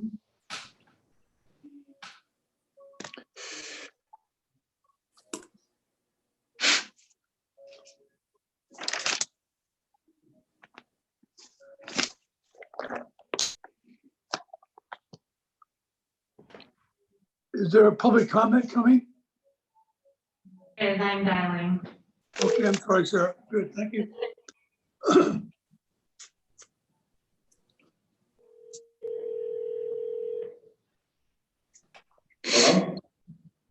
Hi, Adam. Yeah. This is Sarah calling from the City and Borough of Sitka Assembly meeting. Hi, Sarah. We are at item O, which is the resolution authorizing the administrator to apply for and execute a grant. Yeah, I was gonna remove my public testimony. Oh, okay. All right. Thank you. We have some written comments in as well. Okay. Thank you. Thank you.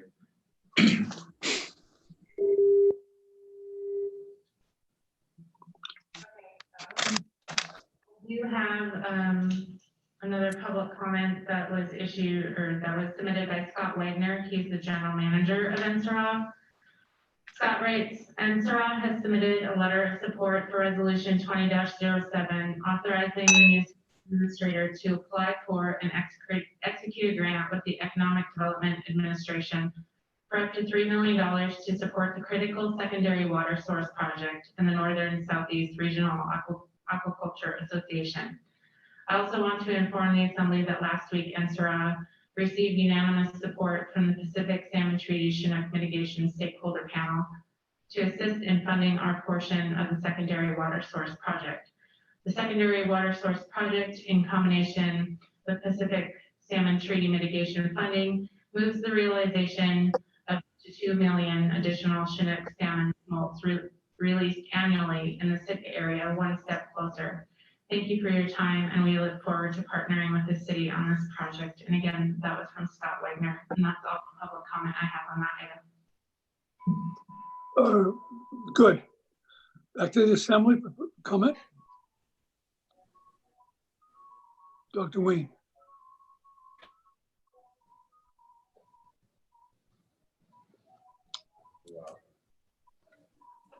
Did we lose you, Dr. Wayne? He's frozen. I don't think he's moving. He's not moving. I don't know, like I said, mine timed out on me or something. I had to go out and come back in. Dr. Wayne, no comment? He just sent me a text and said that he lost his internet. In the meantime, well, I don't know, is he gonna maybe call in? Oh, There he is. He's back again.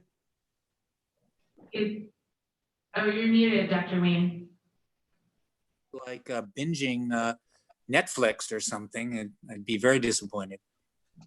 I'm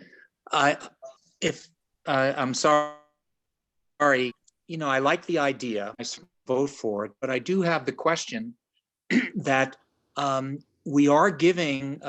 It's a $3 million grant, and as I read in this, that we could actually all the $3 million, but part of it is that it may enhance our ability to get it if we add another individual to it. So I would like that explained, because I think giving $1 million, which is something that we might be able to obtain, I think is not a small amount of money.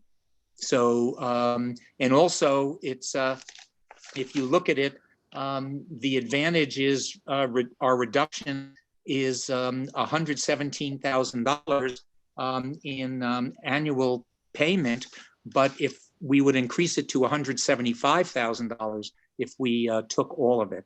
So I just want that aspect explained as to, not that I don't want to share, but the question is that I feel we are in greater need of funding than potentially NSERA.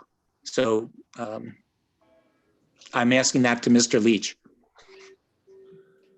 And I don't have Mike Harmon, it looks like he's not on the phone or in here at all to answer up on the specifics, but you are correct. And the extent of my knowledge on this project so far is that, yes, we are agreeing to a third of the whatever the awarded grant would be, and using working with NSERA to increase our likelihood of a high score on the application to get it to receive the grant funds for the critical project. John, this is Michael. I have one more clarification to add to that I think is important to consider in the balance of this. It's a 50-50 grant, so NSERA will be partnering with 50% of the value they will have to contribute of their funds. The estimated cost of their improvement right now is $600,000. So they would, at most, if it stays around that $600,000 figure, they would be getting $300,000 out of this grant. So it's very challenged to think it would ever reach the $1 million, i.e. a $2 million improvement they would be doing to get that $1 million maximum. It's not looking like in their design that we'll be anywhere near that. Thank you, Mike. Other comments from the assembly? If they're not going to reach it, maybe we can, and we get the value of the grant. Comments? Staff? Yeah, if it sits at the cost estimate that we have right now, around 600,000, so that'd be 300,000. So that would be an additional 300,000 we could potentially have under current estimates coming our way if we applied for it all by ourselves. So it's that, and I think you understand that, Dr. Ween. It's weighing that balance of how well we would score without them, and possibly you could get the grant, and that's just kind of the gamble you have to take. And we are looking forward to a good partnership with NSERA in building this, and thought this was a nice way to bridge us together as a team. But I think you could go either way with it. Other comments from the assembly? Call for the vote. Okay, the motion before you is to approve resolution 20-07 on first and final reading. Ms. Nelson? Yes. Dr. Ween? Yes. Mr. Eisenberg? Yes. Mr. Mosier, Yes. Mr. Knox, Yes. Mr. Christensen, Yes. and Mayor Paxton. Yes, Motion passes 7-0 on item O. we're now at item P, approve the hire offer for Scott Elder, Utility Director. I move to approve the hire offer for Utility Director Scott Elder as recommended by the Municipal Administrator. Second. Public comment? We all got an email from Hugh Bevan for whatever that was worth, supporting this. Okay, back to the assembly. Comments? Valerie? I had this conversation with our administrator when he first came on board about my concern that department heads make more than he does. I see Hugh's email saying that, you know, administrators are pretty much easy to find, but utility directors aren't. I've talked to Jeff Wheeler. He thinks that Scott Elder is the person that we need and will be a valuable asset. But I do have reservations on, number one, we've increased the moving expenses to more than what is normally granted to department heads. I understand he has 5 children, but are they all moving up with him? I thought some of them might be grown in looking at the resume. And his paperwork shows that, you know, we will be offering him a position where he's getting an increase in, you know, an hourly wage basically of $20 plus the great benefits that he probably doesn't have in the position that he's at. So I do have reservations. Thank you. Other comments in the assembly? John, can you answer one question for me on here? We're offering a 2-month severance package if we do have to terminate within 5 years. Is that typical for your department heads? And is that typical of how you want to move going forward? Well, this is my first hire as a civilian, so I don't really have anything to base it off of being typical, but I have asked around if a severance package is something that is available and something that can be worked out. So I put that together because of the risk that Scott would be taking coming up here. It's a huge expense for him to move a family of 5 to Sitka, Alaska, where it's not a cheap place to live. And if it's something that doesn't work out for us and him, he needs some sort of I'll call it a safety net to be able to get back home if it turns out that way. And is this something you're going to look at going forward with all your department head hires? That is a potential, but I would not say it was for me again, I don't have much to base it off of, but it's not something that's written in any policy that says we should or should not do it. Okay. And finally, with your hiring committee, did they get the impression that Mr. Elder is going to be here for quite some time? What do you think his realistic time frame in Sitka is going to be? Well, I've got Jeff in here that can speak to that. I actually came in midstream to this hire, so a good portion of the panel did the initial interviews. I get a good feel that he's going to stay for the long term. He is moving his whole family up here, kind of to put down roots. But if Jeff wouldn't mind stepping up here, he can give you his point of view on his multi-phase interview with Scott. Yeah, that'd be great because we are, you indicate that he's investing in us, but I think we're investing in him quite a significant amount as well. If we don't get our return on investment with not only his work quality, but his longevity, then we end up with a short end.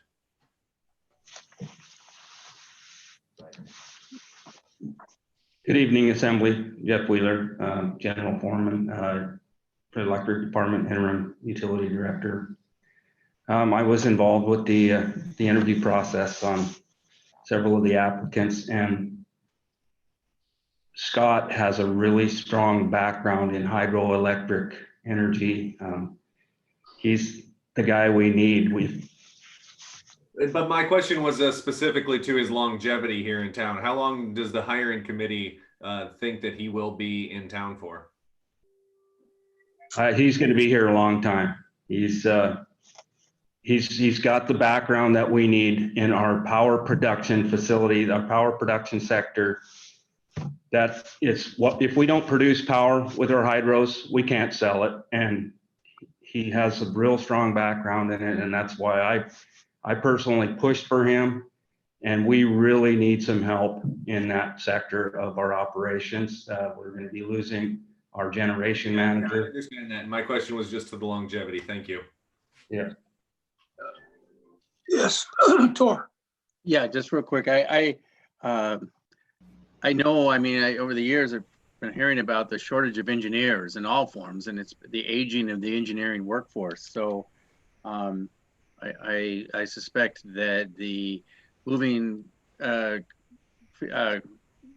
moving allowance and the severance package, you know, we're probably going to have to work a little harder to get an electrical director than other department heads. And then on a lighter note, that if his 5 kids truly are school age, that's going to help our numbers in the school district.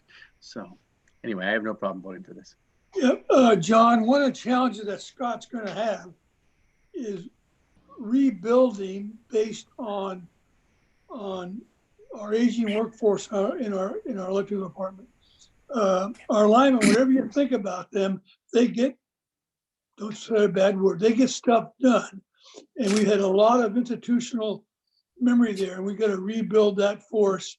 That's our most critical enterprise fund and so forth. So he needs to come here knowing it's not just business as usual. He's got a big job ahead of him to do what he has to do. Yeah, Kevin. Yeah, and on that, I mean, that big job, that piece that he's really going to have to be building on is a huge leadership role. And right. I know that, John, you recognize this in this particular position and the need to, you know, bring up some succession planning, getting, you know, people schooled up. I really hope that we're also investing in Scott for him to develop, you know, the leadership skills that he needs to be able to develop, if he doesn't have them already, but if he does have them, continue to support them and, you know, be able to build up that department again so that, you know, we are invested for the long term. Dr. Wayne, you had a comment? Yes. Yes. You know, I read through his CV and he seems like a very experienced individual. And I certainly have no problem voting for him per se. But I did notice in the severance package, it goes out to 5 years and there seems to be no stipulations. We had something recently where we paid out and because there were no stipulations, I saw that money just get wasted without having some detail in a contract.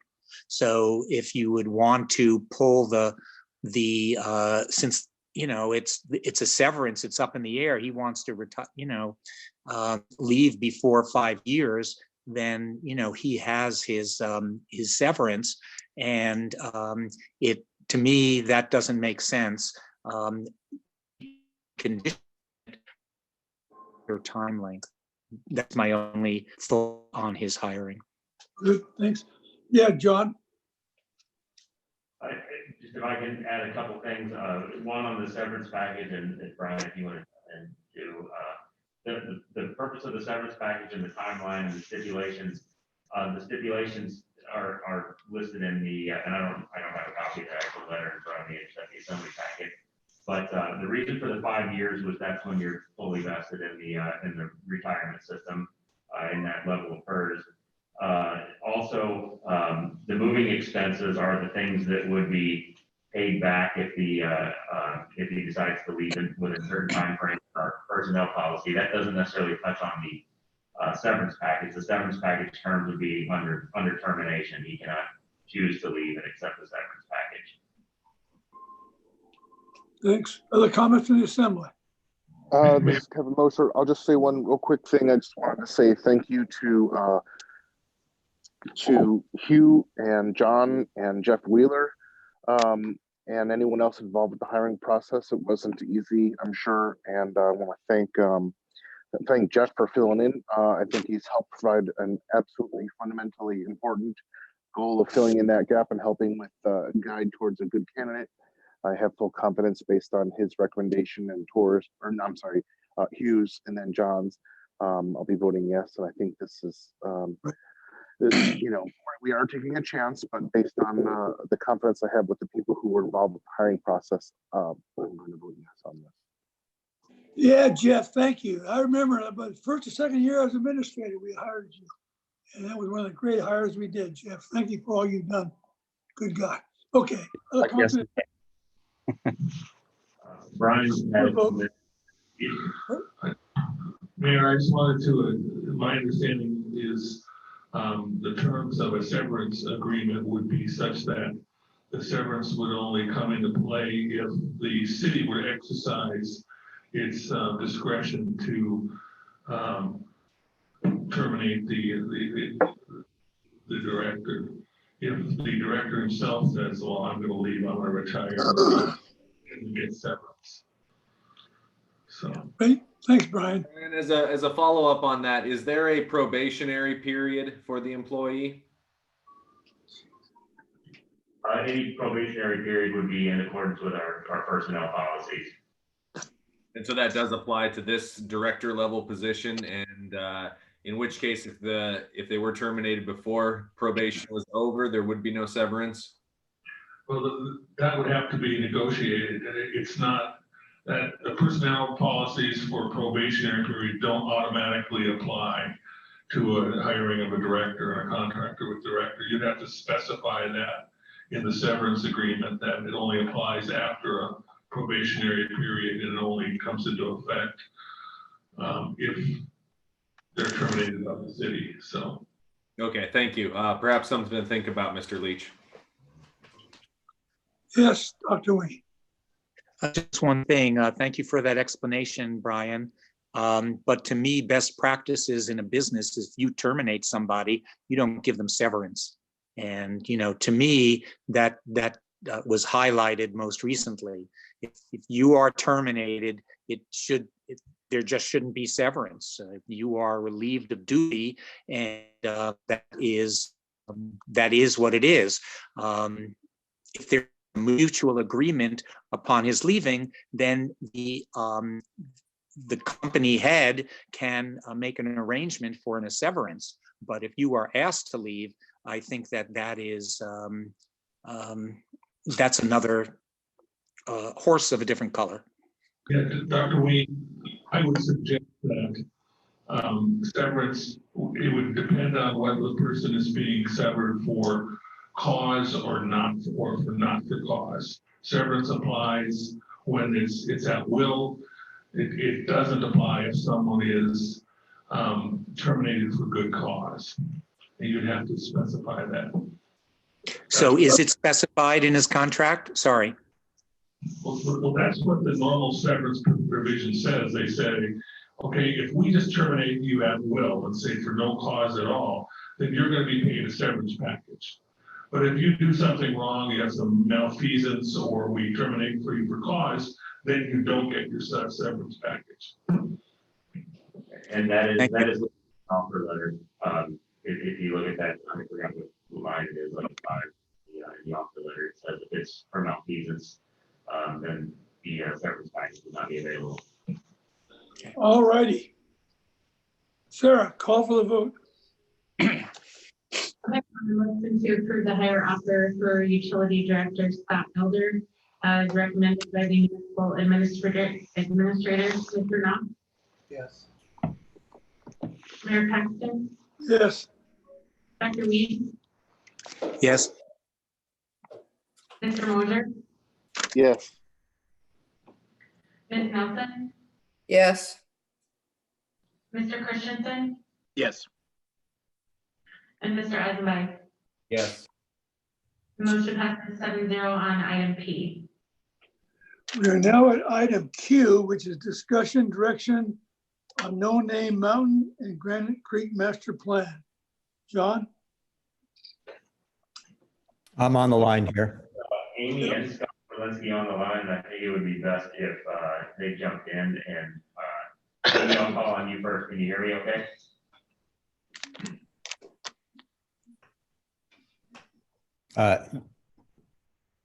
Scott, can you hear? This is Scott. Can you hear me? I hear you, Scott. Amy's not answered up, but I'll let you take it then. Yeah, I'll do just about a 2-minute intro here, then give it back to the assembly. As you know, the city is involved in a land use master planning project for the 830-acre parcel bounded by No Name Mountain on the north and Granite Creek Industrial Area on the south. We have a contract with consultants Jones & Jones, architects out of Seattle, for that work. Under the contract, the consultants were to come to Sitka last week for 2 days of public meetings, a visioning workshop that was to be followed by an alternatives workshop. Then they would have come back about a month later to present the draft plan to the Planning Commission and the Assembly for final comments before presenting a final plan prior to the contract completion date of June 15th. Due to the coronavirus pandemic and associated travel restrictions, those meetings were canceled. At this time, the Planning Department and the consultants are continuing work on the project. The question before us now is how to proceed. We had a special meeting with the Planning Commission on April 2nd to discuss that question. Alternatives discussed included canceling or postponing the project. The commission ultimately made a recommendation by motion to use an interactive website in lieu of the public meetings. We looked to the Planning Commission in their role as steering committee for the project to weigh options for public involvement. We looked to the Assembly for budgetary guidance and whether in the face of coronavirus impacts, this is something the Assembly wants us to continue working on. The budget for this capital project is $149,500. A little less than half has been expensed through the end of March. So we're looking, I'll hand it back to the Assembly now, just looking for affirmation or not to stay the course or to make some change. What's your recommendation, Scott? Our recommendation is to go with the Planning Commission's recommendation, which is to continue with the project with the interactive website in lieu of public meetings. Good. Comment from the Assembly? Yeah, I agree that we need to keep the course on this one. I think we've pushed it off for years and years and years, and that this is a very important project to Sitka. Obviously, there are going to be some parameters that are a little bit different now, and we're going to have to find ways to work with the public on making sure that everyone's input is received and that our voices are heard. But I don't want this this pandemic to slow our progress or to impede our progress on this very important project to Sitka. Other comments in the Assembly? Yeah, I would say I'd agree with that, and I thought it rather interesting saying that may actually increase public input through the website since a number of people are at home and looking at their computers. So I'd agree. Other Yeah, comments I from the agree as Assembly? well. I think we just need to move forward, and I think you actually, or Tor actually kind of pinpointed something. I think he's right. We will actually probably get more public comment and input because people are spending more time and paying a little more attention. So yeah, I think we should keep moving forward. Thank you. Dr. Wayne. It's kind of funny. I went to the initial meetings when the folks were up here. And that was also a day of great snow, and they were supposed to be doing site visits, and they really couldn't get out there and do, I'll say, an appropriate view. But one thing that I did like was in the meeting that I had the ability to really interact with people and to ask questions and to really kind of drill down, which is something that's very hard to do when you have an internet connect. And so though I would like to stay the course, one thing I'd like to do is that we really need to have the public input, and we need to have, I'll say, that human touch, and they need to come back here and look at the property when it's not covered with 6 feet of snow. I agree with all the comments, and particularly yours, Steve. I think we need to move forward on this. Other comments or guidance for our administrator and our planning commission and our planner? By the way, tell Amy and Scott they're doing a really terrific job. Amy was been a wonderful hire. Any other comments on this? Okay, we'll move then to item R. which is discussion direction on options available to reduce economic impacts on citizens, businesses related to COVID-19. We have comments in doing things that more than we've already done or whatever. I gotta say, Pax, I'm tired tonight, but I will repeat that if anybody has an epiphany for an idea and they want to get before the assembly, I'm more than happy to, at least for discussion, co-sponsor it. Valerie, yes. I was hoping we would get some information from maybe finance as to what is available in economic development funds or the Stevens money. I know we took a tank or took it in the shorts on Baranof Island Brewing, but if there's any way we can help small businesses to stay above water. I know that the $1,200 has been starting to hit some people's bank accounts, but as far as those SBA loans, yeah, they're a ways down the road. There's problems there. There's problems with people getting their unemployment. I don't have any ideas. I feel pretty defeated tonight, so thanks. It's been a long and hard, but an important night. This is a hard time. John, in the next, if things could loosen up, or we could get together for a work session and maybe have CG at his expense come up and talk through the whole plethora of things that we're pursuing and that the government is going to help provide for a municipality, and to do that would be worthwhile. But I'm like sort of Valerie, I don't have much left in the tank in terms of good ideas right now, but there is some hope out there, I think, on what we can do. And listen, I've traveled all over the friggin' world, and this is a special place, one of the most special places in the entire world. And we may have a bad 6 months, we may have a bad 2 years, but ultimately, Sitka is going to do okay. And we just need to be positive, constructive, creative, innovative leaders, which you all are, and help us get through this. Any other BS? If not, let's go to item S, which is reschedule the evaluation, which is a good idea. Yes. Yeah, I wanted to bring this up as a discussion item and see what people thought. It feels like a lot of our bandwidth is pretty taxed right now. I think it wouldn't be a fair and just evaluation of the administrator and the attorney at this point, given all the things that we're all doing, all the things that they are doing. If we expect them to bring forward reports or other things about what they've been accomplishing in their, for John, short period of time, although it probably seems like an eternity already.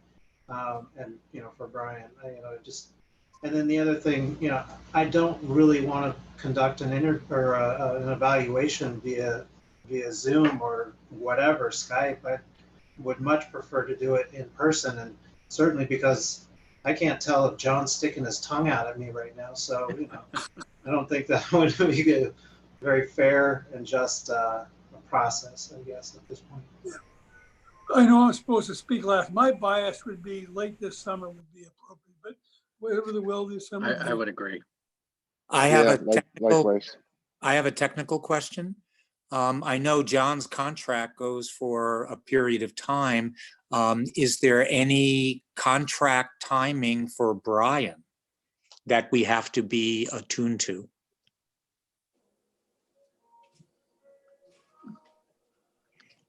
No.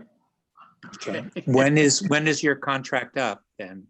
My contract and its general term expired in September, but I'm on a holdover status in accordance with that contract under the same terms.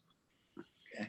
So technically, I'm under that contract right now, and I will be as long as I'm employed, unless I negotiate another contract with you. Okay, gotcha. Thank you. Val? I feel that it's very important for us to do these evaluations in person. There's a lack of a personal effect when you're trying to talk on the internet to your employees, and I really do feel that we need that face to face. I don't know when we should reschedule these for. Hopefully we can put this on Sarah's desk when things calm down. She can remind us that we need to do these. But one thing I do want to get from both Brian and John before we go forward is that this is okay with them. I understand that John did want some performance guidelines coming into this job, and he wanted to know what we were thinking. And Brian, I just want to make sure that he's okay with this longer period in between evaluations, because previously a lack of evaluation has come back to bite us, and I don't want the same to happen again. Sure. I didn't ask for this. I'd do it right now if you wanted me to, but I'd be glad to. Frankly, I want to get out some reports to you, and I'd rather not have to spend any of my time on those reports. I need to get you the ordinance report and the litigation report and a few other things. And right now, I'm just really busy with this COVID-19 stuff, so it'd be nice to put those off for a few weeks. A few months. Either way. Yep. Other comments? I concur with Brian. Not a lot of bandwidth left right now, although I do agree with Steve where I would appreciate some performance guidelines, but we can work that out however you would like. And I do think the evaluation is best done in person. So I'm open to either and eager to talk to all of you about what your expectations are. Yeah, let's put it off until we can meet in person. Okie doke, to be determined. Persons to be heard before we adjourn. Oh, Valerie wanted to say something. Valerie? No, I want to speak under persons to be heard. Okay, persons to be heard. Yeah. I just wanted to call, and perhaps you all have heard this, that at 6:36 p.m. today, the governor has agreed to a temporary change in state regulation to allow for restaurants to sell sealed containers of wine and beer to go with takeout or delivery meal orders. Further on in this article is a statement by somebody, Sarah Oates, CHAR president. Even if only a handful of businesses are saved from permanent closure or spared from additional debt, the governor's concurrence with the ABC board on these votes would be well worth it. A survey conducted by CHAR in late March showed that 7% of Alaska restaurants permanently closed their doors on March 23rd, with that number increasing to 14% by April 1st. That means that 1 out of every 7 restaurants in this state is expected to have its doors closed permanently due to this the economic impacts of COVID-19. So we need to come up with some ideas. The state's stepping up and I think doing what they can. I know a lot of restaurant owners in town and my heart goes out to them. I'll be ordering a bottle of wine with my next pizza. Thanks. I just wish I could have a pizza delivered with a bottle of wine to my house. Okay. Anything else on the persons to be heard? Well, Assembly members, you're all doing a really good job in a difficult time, and I appreciate your good work. Motion to adjourn? So moved. Second. All in favor, say aye. Aye. Aye. Aye. God bless. Good night. Yep. John, I might be a little late tomorrow. Good